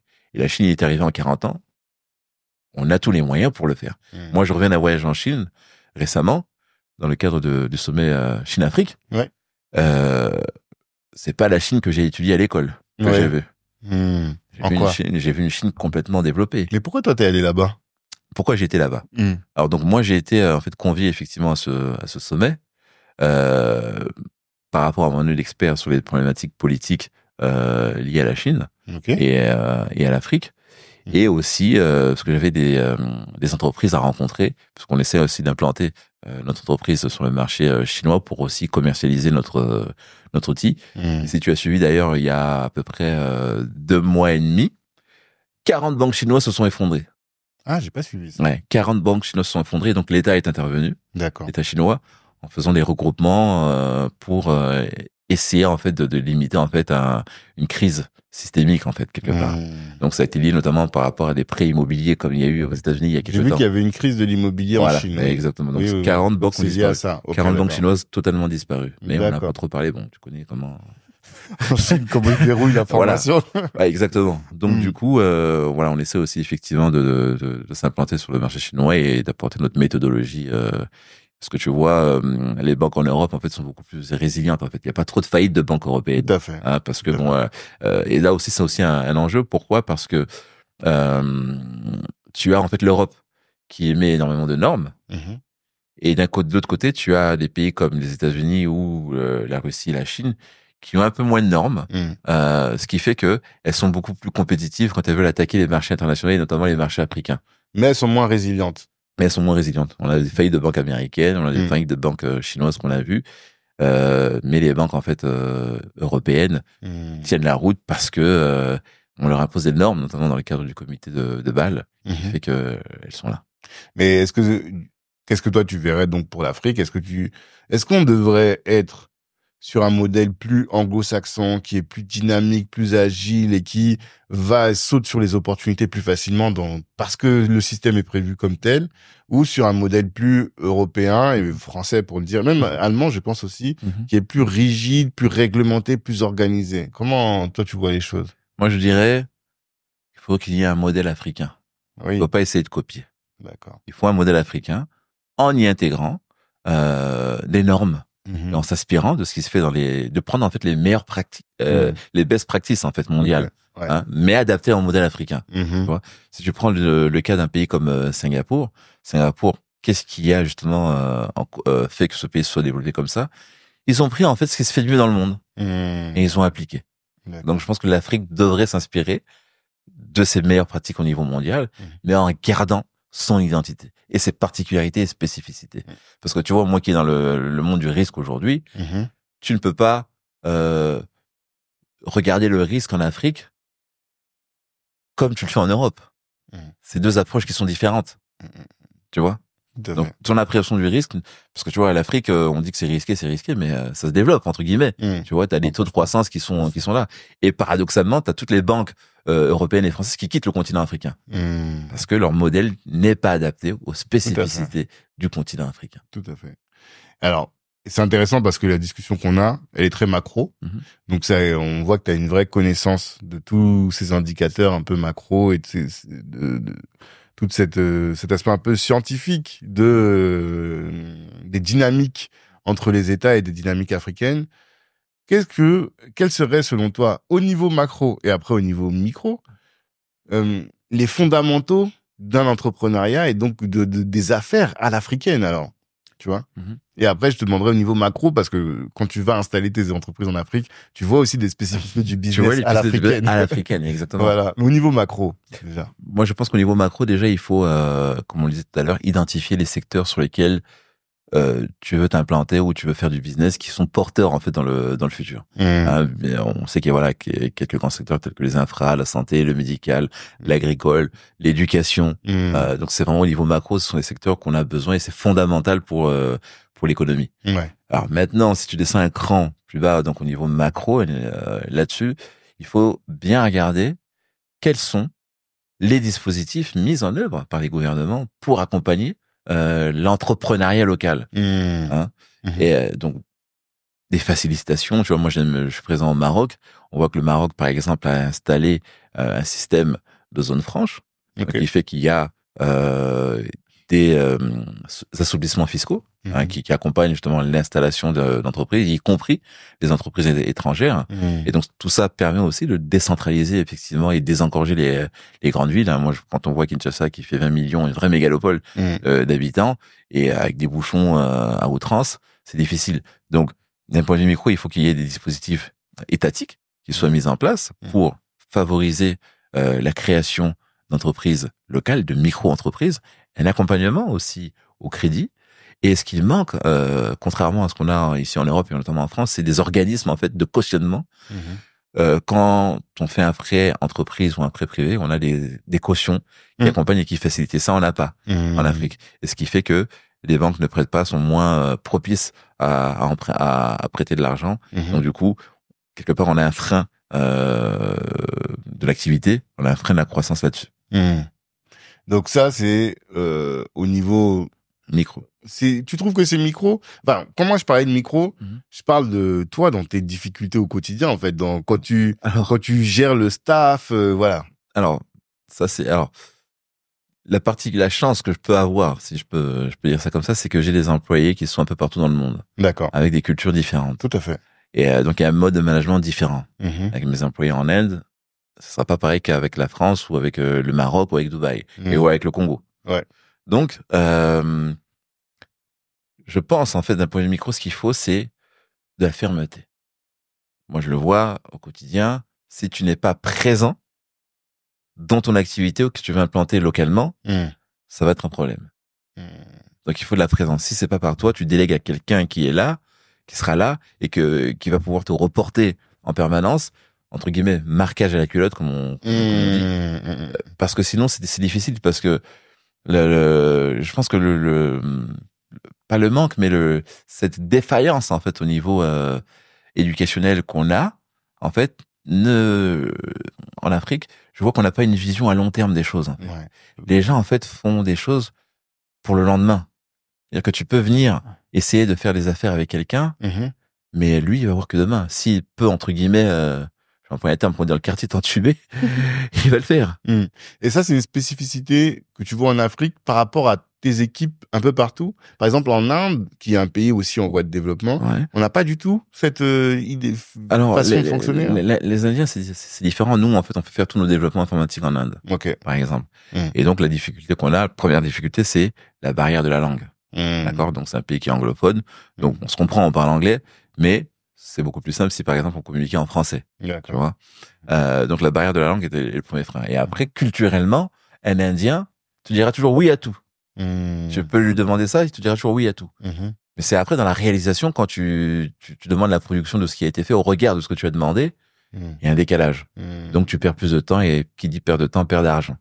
Donc, c'est pour ça que nous, on essaye effectivement, quand on travaille avec l'Inde, il y a une méthodologie de projet qui a été mise en place, c'est le mode agile. Donc, on travaille en mode agile avec les équipes en Inde pour faire ce marquage entre guillemets avec Culotte, comme je dis, et être sûr qu'il y a moins de failles en fait quand on nous livre en fait un développement, parce qu'on suit vraiment étape par étape. Avant, tu donnes des spécifications et tu viens récupérer le produit fini à la fin, et là tu te rends compte qu'il y a des problèmes. Alors que là, effectivement, avec ce mode de fonctionnement en agilité, on est tout de suite présent et ça nous permet effectivement de détecter assez rapidement les potentielles erreurs et corriger tout de suite. Oui, donc quand tu dis marquage à la culotte, c'est une attitude qui consisterait à dire, finalement, il ne fait pas confiance. Parce que c'est ça aussi le risque, c'est après de faire du micromanagement. Et donc, toi, tu considères qu'on était obligé de faire du micromanagement, en tout cas dans certains pour ma part, et là je parle à titre personnel, et par rapport à mon expérience, oui, je suis obligé de procéder comme ça, parce que quand j'ai voulu, parce que attends, quand je dis ne pas faire confiance, bien sûr, tu arrives avec pleine de bonne volonté, de motivation, et tu fais confiance aux gens. Mais le naturel te rattrape. Et donc, c'est en fonction de ça, en fait, que tu adaptes, en fait, ton management par rapport aux spécificités, entre guillemets, locales. Moi, au départ, quand je suis arrivé en RDC, que j'ai voulu investir, open bar, j'ai fait confiance à tout le monde. Et les déceptions font que, tu es obligé de t'adapter. D'accord. Parce que...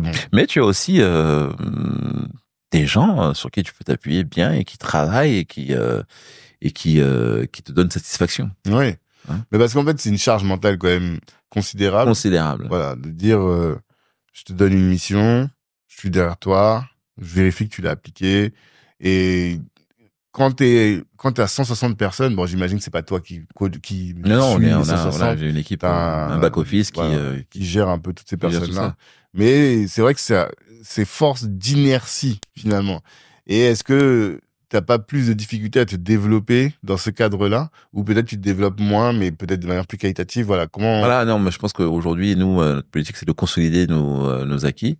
Effectivement, et de garantir nos secteurs sur lesquels on intervient, soit acquis, et qu'on puisse effectivement produire un chiffre d'affaires récurrent, et par la suite voir comment on se développera. Et là, je parle spécifiquement pour la RDC et l'Afrique, là où on est. On n'a pas forcément aujourd'hui vocation à s'étendre énormément sur la RDC, mais plutôt une politique de consolidation en fait de nos acquis et de nos structures, parce que derrière on a des employés qui font vivre des familles quelque part, et on contribue également à ça. Tout à fait. Et là, donc tu dis 160 salariés en tout. Est-ce que tu peux expliquer comment ils sont implantés partout dans le monde? Quels sont les rôles de chaque zone géographique par rapport à ça? Alors, comme notre cœur de métier est le conseil, donc conseil stratégique, on accompagne en fait nous les banques, les institutions financières et certains gouvernements qui nous sollicitent sur les problématiques stratégiques autour du réglementaire et du risque, du crédit, risque de marché et du risque opérationnel. Bon, c'est des termes un peu techniques, donc on a effectivement des experts là-dessus qui sont basés, donc le siège est à Genève, où moi je suis, et puis donc on a des bureaux en fait à Paris, aux États-Unis, en Chine, on est en train d'ouvrir, en Asie, donc en Inde, toute la partie développement de nos activités. On a un back-office opérationnel qui chapeaute pour la partie monde en fait tout ce périmètre-là qui est basé à Casablanca au Maroc. Et puis j'essaie de faire assez attention sur la disparité homme-femme dans les effectifs, pour avoir cette parité aussi un petit peu là-dessus. Et étonnamment, je me rends compte que beaucoup de postes de management qu'on a chez nous sont des femmes. Ok. Tu vois. Et c'était pas une volonté, c'est la compétence en fait qui a primé. D'accord. Et donc t'as dit Asie, Afrique, États-Unis. Et il y a que l'Amérique latine où on n'est pas. Ah, d'accord. Voilà. Pourquoi? Il n'y a pas d'opportunité pour l'instant. Et est-ce que chaque pays intervient dans son pays, le pays où il est implanté, ou bien il y a des fonctions support qui vont... Alors, les fonctions support, c'est des fonctions effectivement informatiques. Ça, c'est au Maroc. Basées en Inde, où effectivement on délègue nos développements informatiques pour nos clients là-bas, donc de manière transversale. Et puis après, donc les consultants interviennent principalement dans les pays où on est basé, sauf cas exceptionnel si on a des demandes effectivement, comme prochainement sur le Maroc, où on manque d'expertise sur certains sujets que nous demandent certaines banques marocaines. Donc là, on va effectivement piocher dans le vivier un peu partout pour voir déjà si les personnes sont disponibles et si elles peuvent travailler à distance avec nos clients. D'accord. Tu as dit que tu avais travaillé en cabinet de conseil, Oui. C'est ça? C'était lequel? KPMG. KPMG. C'est une école incroyable de tout ce que j'entends sur les Big Four en termes d'exécution. Et hier, j'étais à une conférence et on nous posait la question, j'intervenais à une conférence, on nous posait la question, quelles sont les qualités d'un grand entrepreneur? Pour moi, je disais qu'il y a autant d'entrepreneurs que de profils, mais quand même une qualité qui est importante, c'est vision et exécution. Et toi, de par ton parcours, tu as cette vision-là, tu as cette ambition. Et je pense que KPMG, en tout cas l'école des cabinets de conseil, t'a donné des qualités d'exécution. Est-ce que tu es d'accord avec ça? 100% d'accord avec toi. Ce sont moi je dirais, ce sont des bonnes écoles de formation. Au-delà effectivement des parcours scolaires qu'on a eus, nous on nous apprend à être efficace. Culture du résultat. Parce que voilà, quand on t'envoie en mission chez les clients, qui payent la société, je sais pas combien de milliers d'euros par jour. Donc, tu as une obligation de résultat et cette culture du résultat, avec les années, en fait, elle est en toi. Et ça, si tu veux, cette culture de résultat, j'ai eu du mal, en fait, à la retrouver, en fait, sur le continent. Hein. Et donc, du coup, c'est vrai que moi, j'essaie d'instaurer une politique chez nous, c'est qu'on veut du résultat, on veut de la productivité, on veut de la production, en fait. Pas d'excuses, il faut produire. Il faut produire. Ouais. Il faut produire. Et c'est comme ça que ça marche, en fait. Et c'est ce que moi, je dis, c'est que cette politique en fait mise en place par les Big Four ou les cabinets et la gestion notamment des projets qu'on a pu conduire, je pense que si certains pays sont gérés en mode projet comme ça, avec une culture réelle du résultat, c'est une bonne chose. C'est intéressant, t'as dit au début tu parlais de culture du résultat, après t'as parlé de culture réelle du résultat. Ouais. Qu'est-ce que t'entends par là? Qu'est-ce que j'entends par là? C'est-à-dire que il y a un monde en fait entre ce qui peut être dit, les objectifs qui peuvent être annoncés et ce que tu as à la fin. Donc quand je parle de culture réelle du résultat, c'est que on met en place des indicateurs de performance, des indicateurs de mesure des résultats attendus et l'objectif c'est d'atteindre en fait ces indicateurs. By any means necessary. C'est ça? Parce que moi j'aime beaucoup cette discussion-là et je pense effectivement que c'est pas qu'en Afrique, même en Occident, je vois qu'il y a beaucoup de gens qui parlent. Ils disent voilà, on va faire ci, on va faire ça. Moi je suis excellent. Moi Et après quand on les confronte, on voit que c'est pas du tout ça. Et si tu devais transmettre justement des clés pour devenir excellent sur l'exécution, quelles clés tu donnerais à nos jeunes frères ou à nos sœurs ou en tout cas à notre audience? Déjà, il y a trois points importants. De la motivation dans ce qu'on fait, tout à fait. Du sérieux et surtout s'appliquer de la rigueur. Vraiment, on est rigoureux, on va aller vers la culture résultat et viser l'excellence. Et ça, c'est indispensable. Alors, être motivé, ça, je l'entends. Et bon, les gens arrivent à être motivés. Sérieux et rigoureux, comment est-ce qu'on le devient si on l'a pas au départ? Est-ce que c'est... Là, tout à l'heure, quand je t'entendais parler des missions au cabinet de conseil, tu disais, on est tellement payé, on est tellement facturé, voilà. Je veux dire, on est tellement facturé aux clients qu'on peut pas se permettre un écart. Parce que tu as une pression permanente du client qui attend du résultat au regard des sommes qu'il investit dans votre cabinet.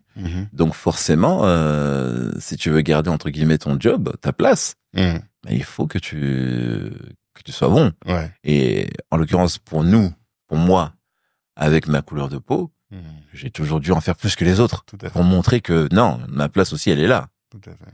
Et ça m'est arrivé des anecdotes où je me retrouve des fois, où je me suis retrouvé par le passé, dans les comités de direction, avec un responsable des risques au monde, un tel. Je regarde autour de toi, je me dis merde, qu'est-ce que tu fais là? C'est le monde de l'imposteur. Ouais, tout à fait. Et au final, tu dis ben non. Après réflexion, si tu es là, c'est pour quelque chose. T'es pas là par hasard, hein. Donc moi, en tout cas, personnellement, je me suis toujours forcé à être rigoureux dans ce que je fais, à faire plus que les autres et à montrer aussi que j'ai ma place et c'est pas pour si je suis là, c'est pas par hasard. Et quand tu dis être plus rigoureux, c'est quoi? C'est, par exemple, relire plus souvent tes copies, exemple, travailler 2 fois plus tes dossiers, ne pas te contenter de lire les choses de manière superficielle, mais aller au fond des choses. C'est aller au fond des sujets. Effectivement, comme tu l'as dit, revoir effectivement la qualité de tes livrables, respecter aussi les délais qu'on te donne, parce que quand on donne une tâche à faire, il y a un délai. Et donc, en fait, si tu veux, dans le cabinet, on nous a donné toutes les armes, en fait, si tu veux, pour affronter cette pression client. On part avec une mallette quelque part entre guillemets qui nous permet de répondre en fait aux contraintes et aux objectifs que nous forcent, enfin que nous forcent les missions qu'on réalise. Et donc au départ, c'est pas facile, hein, on prend des claques, mais avec le temps et l'expérience, on y arrive. Hein, ces expériences, le cumul des années font que tu deviens plus aguerri, tu acquiers des automatismes, tu acquiers des réflexes, et donc du coup, ce que je peux qualifier de rigueur au départ devient normal en fait quelque part. Et nous, je me souviens quand j'étais de juriste et on parlait avec les avocats qui étaient dans les cabinets américains. Quand ils partaient à 18h, on leur disait bon bah tu prends ton après-midi. C'était ça aussi dans vos cabinets. Ah oui oui. Et est-ce que ça c'est quelque chose que tu mets pour tes employés? En fait, comment est-ce que tu fais pour aujourd'hui dans ton entreprise pouvoir permettre de avoir des gens quand même rigoureux, exigeants et toutes les qualités que tu as évoquées, tout en ménageant finalement cet équilibre vie pro, vie perso et laisser un peu de détente dans le travail? Non, mais il y a un aspect aussi par rapport à cette question, l'aspect culturel des choses. Plus tu montes dans les pays du Nord, plus les gens en fait sont plus rigoureux et travaillent plus longtemps. Plus tu descends dans les pays du Sud, là où il fait beau, il y a le soleil, tu prends par exemple l'Espagne, les gens ont une culture en fait où ils vont pas faire des heures sup. Ils sont très à cheval sur leurs horaires. Si je vais au Maroc, c'est pas pareil. C'est-à-dire que c'est le travail avant tout, par exemple. Parce que le boulot est tellement important, avoir un job, le perdre, ce serait grave. Pourtant, ils sont plus au sud. Donc, il y a l'aspect culturel qui rentre en compte. Et moi, je vois, par exemple, entre mes équipes en Espagne et au Maroc, où je te donne ces 2 exemples-là, ils sont diamétralement opposés. Donc, on a des gens qui sont plus sur les revendications sociales, salariales, etc., les droits, les acquis. Et t'as l'autre côté, les pays du Sud, entre guillemets, où avoir un travail, c'est important parce qu'on nourrit du monde derrière. Ah, d'accord. Hein.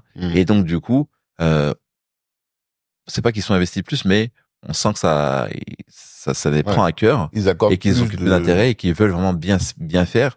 Et aussi, il y a cette notion que je disais tout à l'heure, avoir de respect de l'institution, de l'entreprise, le chef d'entreprise, qui font que ils mouillent le maillot. Moi, j'aime bien employer ce terme. Je suis ancien footballeur aussi, et donc tu vois que c'est différent.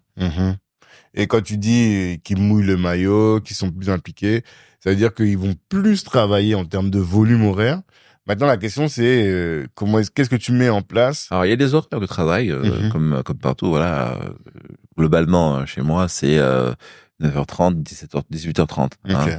Donc, maintenant, j'ai des cas où des personnes, 18h30, c'est 18h30 et ça s'arrête là, mais t'as des personnes qui continuent après ça. Et ça, c'est livré, mais tu vois aussi le degré d'implication, de motivation de la personne qui veut bien faire. Et nous, on n'oblige en rien. Il y a un cadre horaire. Et moi, ce que je demande tout simplement, c'est que les gens respectent juste le cadre légal au niveau des heures de travail, pas plus, pas moins. Et souvent, je me reprends à dire aux gens, c'est l'heure là, vous devez partir. Et comment tu fais pour les garder motivés, pour les pousser à être sérieux et les pousser à être rigoureux? Il y a tout un mécanisme, effectivement. Nous, on communique beaucoup, en fait, au niveau de l'entreprise. Donc, typiquement, je organise, en fait, une réunion hebdomadaire mondiale, en fait, où tous les responsables, en fait, sont conviés. On fait un tour de table de toutes les activités que conduisent tout le monde, quel que soit le secteur d'activité. D'accord. Ça, c'est une messe, entre guillemets, qu'on a et j'y tiens beaucoup. Et après, je mets en place des systèmes de récompenses, de bonus sur les achievements que peuvent réaliser les personnes. Et après, je pense qu'il faut aussi garder ce côté humain. Moi, il arrive, effectivement, des cas où tu as des employés, ce sera plus dans les pays du Sud, bien entendu, qui viennent te solliciter parce qu'ils ont des problématiques familiales, personnelles, Et c'est là où aussi, en tant que dirigeant, il faut prendre compte de la mesure de ces choses-là.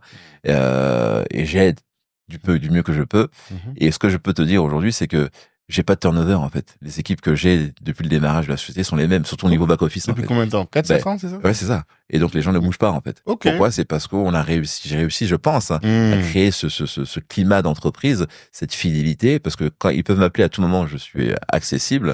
S'ils ont des problématiques familiales, ils peuvent m'en parler. Je suis quelqu'un qui est vraiment très open. D'accord. Et vraiment, et ça, je touche du bois, je n'ai pas de turnover, en fait.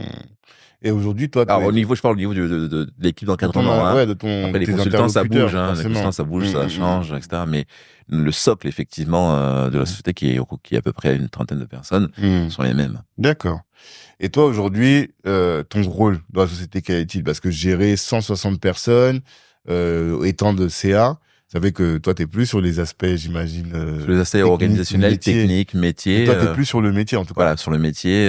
Et puis, donc, quand il y a effectivement des sollicitations de la part d'établissements bancaires ou de gouvernement, où là, actuellement, on est en train de répondre à une sollicitation d'un gouvernement. Donc, c'est moi, effectivement, qui est en front là-dessus directement. Et puis après, une fois que, entre guillemets, les affaires sont gérées, sont gagnées, entre guillemets, je fais la répartition et je vais chercher des profils adéquats qui vont m'accompagner ou qui vont pouvoir leader la mission.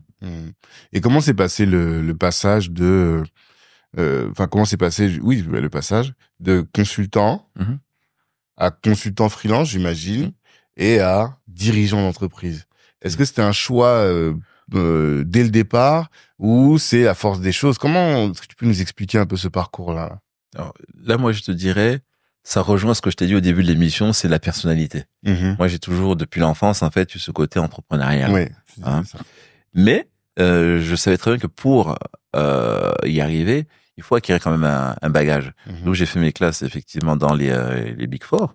Donc, quand j'ai estimé que j'avais le bagage nécessaire, donc je me suis lancé en freelance dans un premier temps. D'accord. Donc, je suis passé en freelance, donc j'ai fait des missions diverses et variées un peu partout. Donc, forcément,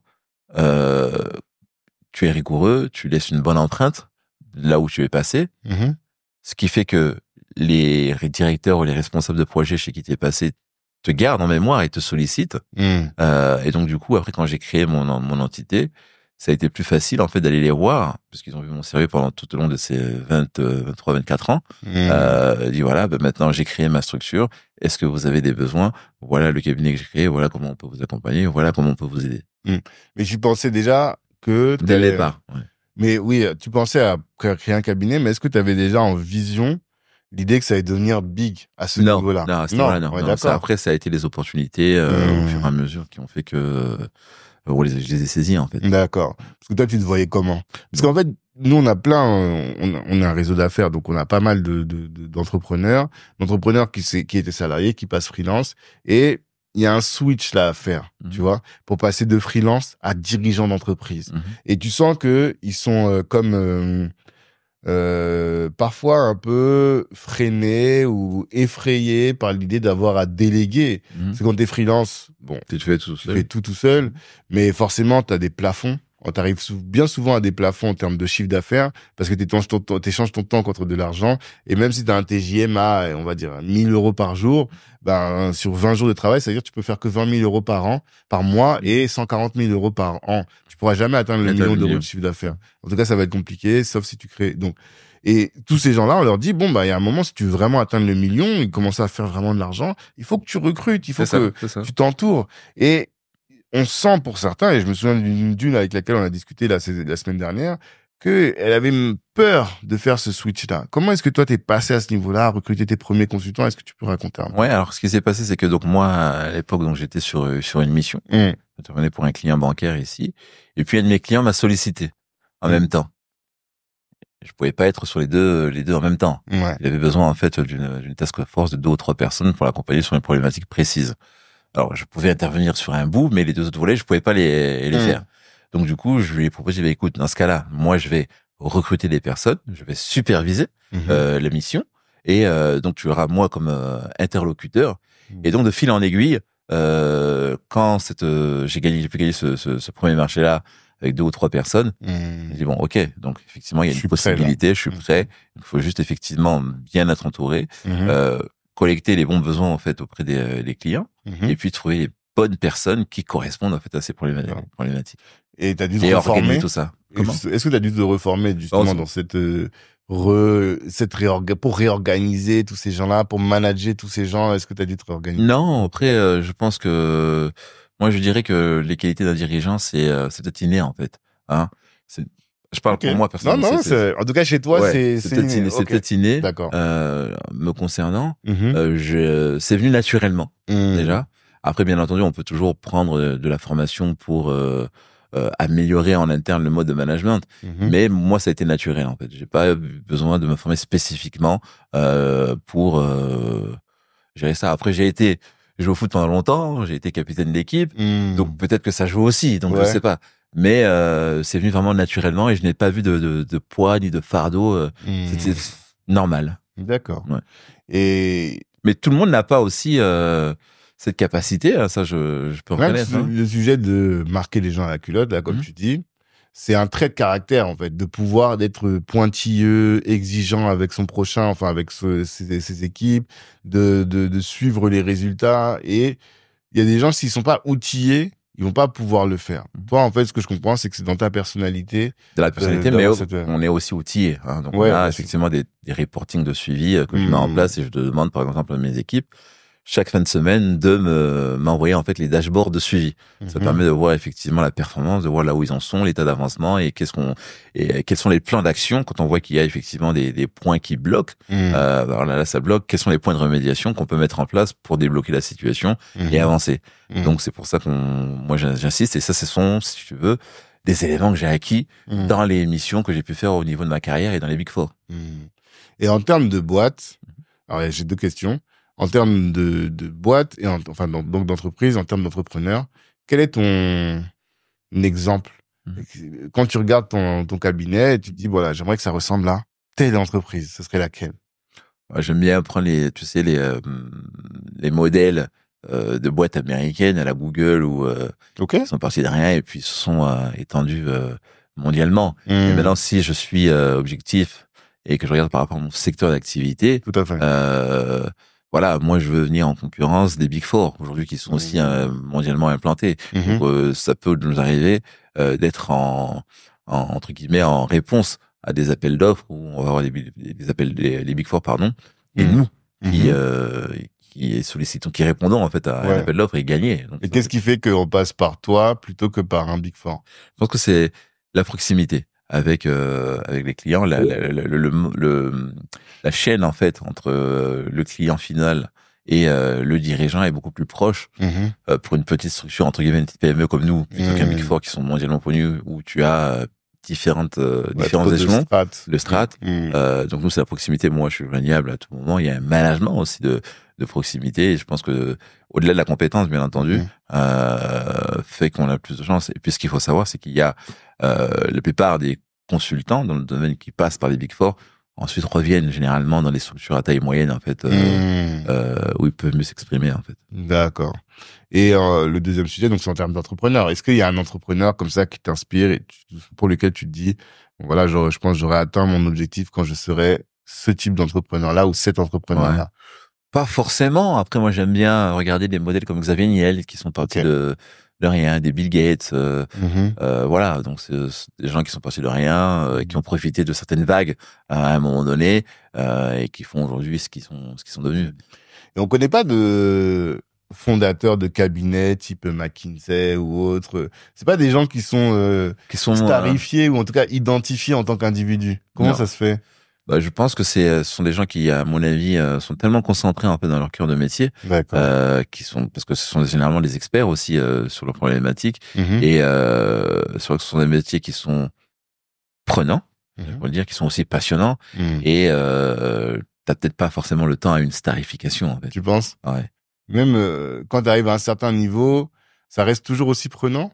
Est-ce qu'il n'y a pas je pense que quand ça devient big et que tu as bien délégué, il y a des périodes de rush, mais... C'est souvent difficile moi, je parle encore à mon niveau. J'aime avoir quand même ce côté supervision globale et je pense qu'on a vu aussi ce type de dirigeants sont aussi un peu comme ça. Tu sais, quand tu bâtis une entreprise de A à Z dès le départ, tu veux que tout fonctionne bien et donc tu es obligé d'être ultra regardant sur tout ce qui s'y passe. Ouais, donc ça te mobilise. Ouais. Je pense que tu travailles combien d'heures par semaine? Je compte même plus. Tu comptes même plus? Même en vacances, je travaille. Donc, mais est-ce qu'on est plus proche des 70 heures, plus des 100 heures, plus des 40 heures? 40 heures, c'est sûr que non. C'est clair, et depuis longtemps. Mais ouais, non, je compte plus les heures. Donc le travail, voilà, à tout moment, voilà, on est mobilisé. Des fois, ça sera un petit peu moins, bien sûr, bien entendu. Mais voilà, quand on se lance dans l'entrepreneuriat, il faut pas oublier que il y a des sacrifices à faire. Et si vous n'êtes pas capable ou prêt à faire ce genre de sacrifice, moi je dis non, faut trouver une autre branche en fait. Voilà. Et quel est le plus gros sacrifice que t'aies fait pour entreprendre? Alors, c'est vrai que je travaille beaucoup, je voyage aussi pas mal, et j'ai du mal en fait à trouver des fois du temps. Mais j'essaye, le maximum que je peux, de passer du temps avec mes enfants en fait. Donc ça, c'est vrai que c'est toujours un poids et une douleur qui est là. Tant que je peux, des fois, je les emmène avec moi quand je suis en déplacement, quand ils sont en vacances, et comme ça, je les ai avec moi. Mais c'est vrai que c'est le revers de la médaille en fait quelque part. Tout à fait. Moi, je réfléchis toujours à écrire un livre. Concrètement, comment tu t'es organisé pour écrire? Parce que tu l'as dit, tu travailles beaucoup, t'as pas forcément énormément de temps pour faire autre chose. Je pense que tu dois pas regarder beaucoup de séries télé ou à quel moment t'écris? Ah mais alors ce livre, en fait, si tu veux, fait partie. À chaque fois que je voyageais, j'allais dans un pays, j'écrivais. J'écrivais, je prenais des notes, je dis tiens, ça c'est pas mal ça. Comment ils ont fait ça? Hop, je prends des notes, je prends des notes. Et puis à un moment donné, j'ai décidé de compiler en fait, tout simplement. D'accord. Donc c'est plutôt dans les voyages. Dans les voyages, ouais. T'as utilisé des temps creux. Des temps creux, exactement. Dans l'avion, ou même les week-ends, non, je dis tiens, ça c'est pas mal. Qu'est-ce qui fait que? Après, on fait des petites recherches aussi historiques pour voir quels sont les fondements, les fondamentaux de ces pays. Et au fur et à mesure, j'ai compilé. D'accord.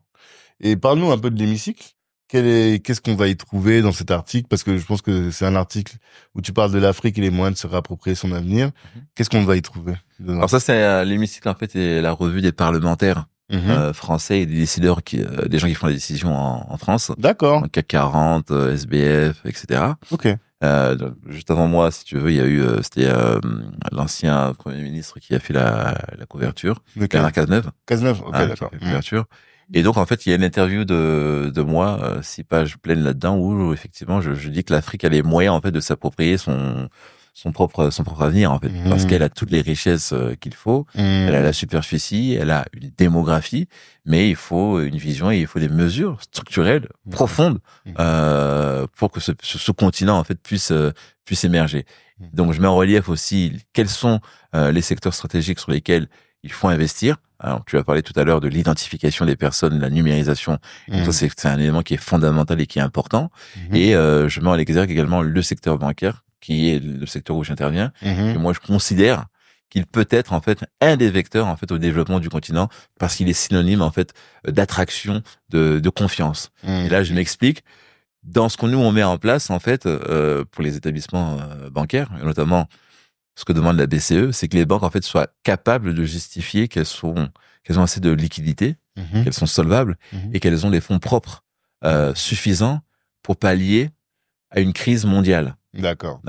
Donc quand une banque en fait publie ces genres de résultats, moi je suis client, j'irai vers quelle banque? C'est qu'il y a des résultats publiés où on voit qu'effectivement tous les ratios sont gages de confiance, plutôt que vers une banque où j'ai pas cette vision-là en fait. Et donc du coup, cette confiance en fait est synonyme d'attraction en fait d'investisseurs et d'investisseurs étrangers. D'accord. Donc toi, là, même dans ta théorie plus largement, toi c'est la banque, quoi. C'est ton domaine d'expertise, tu n'en sors pas trop, mais t'expliques comment est-ce que la banque peut être un secteur crucial pour le développement de l'économie et la croissance. Et où est-ce qu'on peut se procurer ce magazine? Alors sur l'hémicycle en fait, l'hémicycle sur le site. Sur le site, ouais, l'hémicycle. D'accord. En tout cas, on a eu beaucoup d'informations. Ouais. Je te remercie. Est-ce que tu as le temps de lire, toi? Oui. Qu'est-ce que tu lis en ce moment? Dès que je suis là, je suis en plein dans la problématique là, de procès qu'il y a avec Charles Onana. Et donc le livre que je lis actuellement, c'est Holocauste au Congo. Donc, je vais démarrer cette lecture. C'est lui, c'est Charles Onana qui a écrit. Exactement. D'accord. Donc, je suis en train de lire ce livre pour avoir un vernis, effectivement, au-delà de ce que je connais déjà, et voir aussi sa vision, comment lui interprète, effectivement, cette crise à l'est du Rwanda. Il faut préciser que Charles Onana n'est pas congolais, il est camerounais. Donc, avoir une vision extérieure d'une autre personne qui porte un regard sur le continent et sur la RDC, je pense que c'est intéressant. D'accord. Autre sujet, qu'est-ce que tu mets en place, ou bien est-ce que tu as mis en place des habitudes dans ton activité, dans ton entreprise, je veux dire, que tu as jugé comme étant game changer et dont on pourrait nous s'inspirer? Alors, déjà, donc, effectivement, comme je te l'ai dit, chaque semaine, j'ai un comité avec tout le monde. Et je donne la parole, en fait, aux gens qui travaillent avec moi, à s'exprimer, remonter les difficultés qu'ils rencontrent au quotidien dans leurs activités. Et ensemble, en fait, on essaie de trouver quels sont les moyens qu'on peut mettre en place pour pallier à ces problématiques-là. Et puis, ils sont aussi là aussi pour me conseiller aussi sur des choses qui vont peut-être pas bien au sein de l'entreprise ou des choses et des axes d'amélioration pour continuer à contribuer en fait au bien-être de l'entreprise en fait et au développement. D'accord. Autre question qui est la question de nos partenaires, Nekao. Toi qui es en plus dans la finance, c'est intéressant que je te la pose. Que penses-tu du Bitcoin? Alors le Bitcoin, donc moi c'est quelque chose que j'ai pas forcément pris le pli sur le Bitcoin, mais pour avoir un vernis un petit peu là-dessus. Tu vois, je pense que le Bitcoin aujourd'hui est peut-être un moyen pour nous en fait en Afrique où on n'a pas accès en fait, le secteur bancaire, faut dire qu'il est cher. Accès à la bancarisation, ça on a peut-être pas trop parlé, mais c'est coûteux. On a des taux de bancarisation sur le continent qui sont entre 13 et 17% globalement. Donc ça veut dire qu'il y a un vrai potentiel, il y a un vrai marché. Mais c'est difficile, pourquoi? Parce que quand vous avez des salaires qui tournent aux environs de 100 à 200 $ par mois, et que vous avez un coût de carte bleue de tenue de compte qui est quasiment équivalent, c'est compliqué. Donc, ces plateformes de Bitcoin sont moins chères, dans un premier temps, et perdent 200 € par mois par an. Ok. Ah oui, ok. Par an, hein. Donc, on a des salaires qui sont entre 100 et 200 $ par mois, mais avec un coût de tenue de compte, de carte bleue, etc., qui sont l'équivalent, mais par an. Tout à fait. Donc, quand on regarde, c'est quand même cher. En gros, c'est une grosse un mois de l'année, tu payes les frais bancaires et c'est pas... Voilà. Donc, les bitcoins, effectivement, ça peut être une alternative. Ces plateformes sont beaucoup moins coûteuses et ça permet aussi, effectivement, de limiter l'argent liquide qui circule, en fait, dans l'économie. Mais pour ça, en fait, je pense que pour que l'Afrique, là où un secteur qu'elle pourrait bien développer, ce sont, en fait, toutes ces banques à distance, en fait, ces banques en ligne, où les frais de tenue de compte sont très bas. Et donc, du coup, ici on utilise tous du Revolut ou autre chose, donc on voit comment ça fonctionne et je pense que ce sont ce type de secteurs bancaires en fait qui peuvent être adaptés en fait au continent. Mais justement c'est une question qui est intéressante pour toi. Est-ce qu'il y a besoin encore de comptes à partir du moment où quand tu arrives en Afrique? L'autre jour j'étais à Dakar et on a acheté des brochettes, c'était dans une grotte, j'ai l'impression que tu sais vraiment dans le maquis quoi, vraiment le maquis du maquis. Et j'étais avec un ami qui commence à sortir la monnaie pour payer. Le gars me dit non, mais est-ce que t'as pas Wave ou est-ce que... Et j'ai l'impression que voilà, maintenant aujourd'hui le mobile money bank, exactement. C'est une alternative qui est là, mais on voit aussi que par rapport à ça, dans les coins les plus reculés, les gens n'y ont pas accès parce qu'il n'y a pas encore d'infrastructure numérique internet bien développée encore. D'accord. Donc c'est ça qu'il faut mettre l'accent. Donc ça fait partie d'un des secteurs stratégiques justement. Mais la banque va pas mourir selon toi? Non, parce qu'après ce qui manque en fait, notamment sur le continent, ce que je disais tout à l'heure, c'est des banques en fait qui ont une expertise pour mieux connaître leurs clients. C'est ce qui fait donc des banques de financement et d'investissement avec une expertise sectorielle. Oui, donc c'est pas des banques de retail. Les banques de retail peuvent mourir. Elles seront là quand même parce que il y a certains. Elles vont servir à quoi? Les clients. Quand tu prends les clients qui ont les moyens, ils ont toujours besoin de ce rapport avec le conseiller, ce rapport avec la clientèle. De pouvoir rencontrer son conseiller ou son gestionnaire de patrimoine pour les gens qui ont des patrimoines conséquents. Donc ça va rester ça. Mais là où il y a un enjeu majeur, ce sont effectivement ces banques, mobile money bank, ces banques en ligne pour lesquelles en fait, si on a des bonnes infrastructures numériques, car tout le monde a un téléphone portable, ce sont des secteurs qui vont marcher. Tout à fait. Moi, les seuls usages que je voyais particuliers de la banque quand j'étais quelques fois je suis allé en Afrique, c'est surtout les commerçants qui ont encore du liquide, qui viennent, qui déposent. Et les cambistes. Et les cambistes aussi. Cambistes? Ceux qui font du change, en fait. Ah oui, voilà, exactement. Mais à partir du moment où le liquide va disparaître, j'ai l'impression que j'ai peur qu'en Afrique, le liquide disparaisse plus vite même qu'en Occident. Tu vois? Il faut du temps, je pense pas. Je pense pas. Ouais, parce que tu sais, comme on disait tout à l'heure, il y a ce rapport de confiance avec la banque.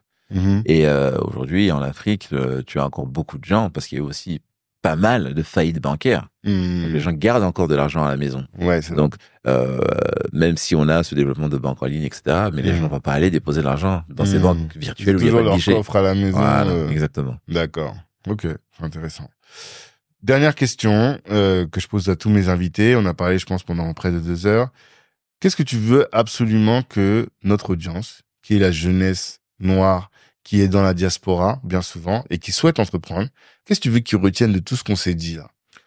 Moi, ce que je peux leur dire, c'est que faut croire en ses rêves, faut croire en ses projets, et comme on le voit de plus en plus, il faut pas que cette jeunesse, cette diaspora, en fait, n'hésite pas à aller investir au pays, puisque le continent, quels que soient les diasporas, quel que soit d'où l'on vient, en fait, a besoin de ses fils, en fait, quelque part aujourd'hui, pour accompagner ce développement.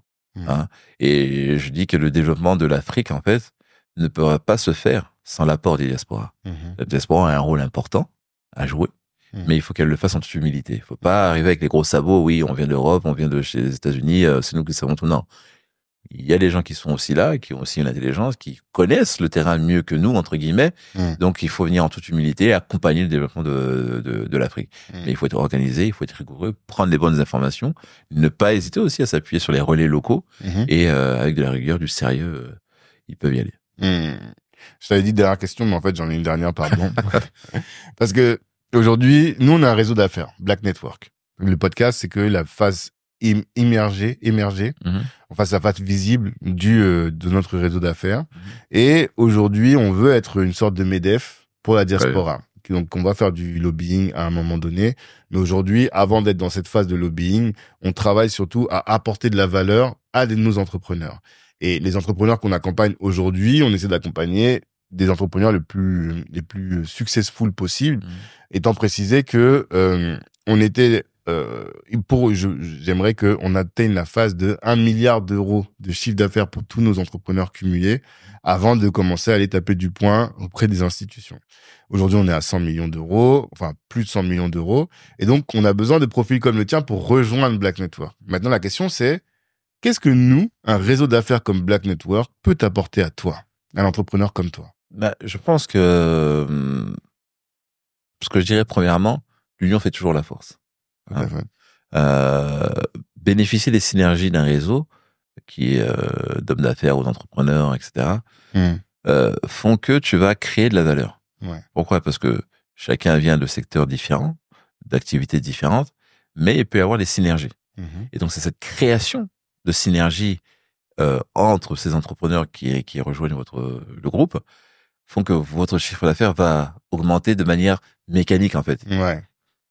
Après, effectivement, il y a l'intégration de nouveaux membres à chaque fois, mais en interne, effectivement, c'est ces synergies en fait qui vont permettre un accroissement en fait du chiffre d'affaires. Donc accompagner vraiment le rapprochement, qu'il y ait des juste assister à des dîners avec des personnes qui sont dans le même niveau de développement que toi te suffirait à permettre à favoriser ce type d'évolution. Oui, clairement. D'accord. Ok, c'est noté. Clairement. Junior, merci. J'ai envie de dire Junior, merci.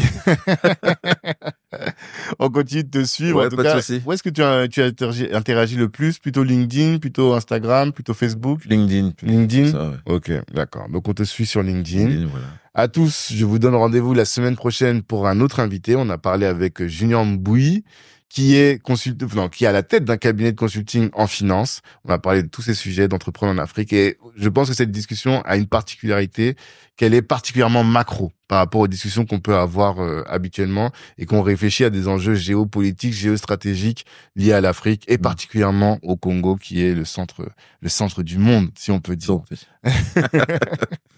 Donc rendez-vous la semaine prochaine. Likez, cliquez, partagez, commentez, tout ce qu'il faut faire pour que cette chaîne grandisse. Merci de nous soutenir. Et pour chacun d'entre vous, revoyez vos ambitions à la hausse. Ciao tout le monde.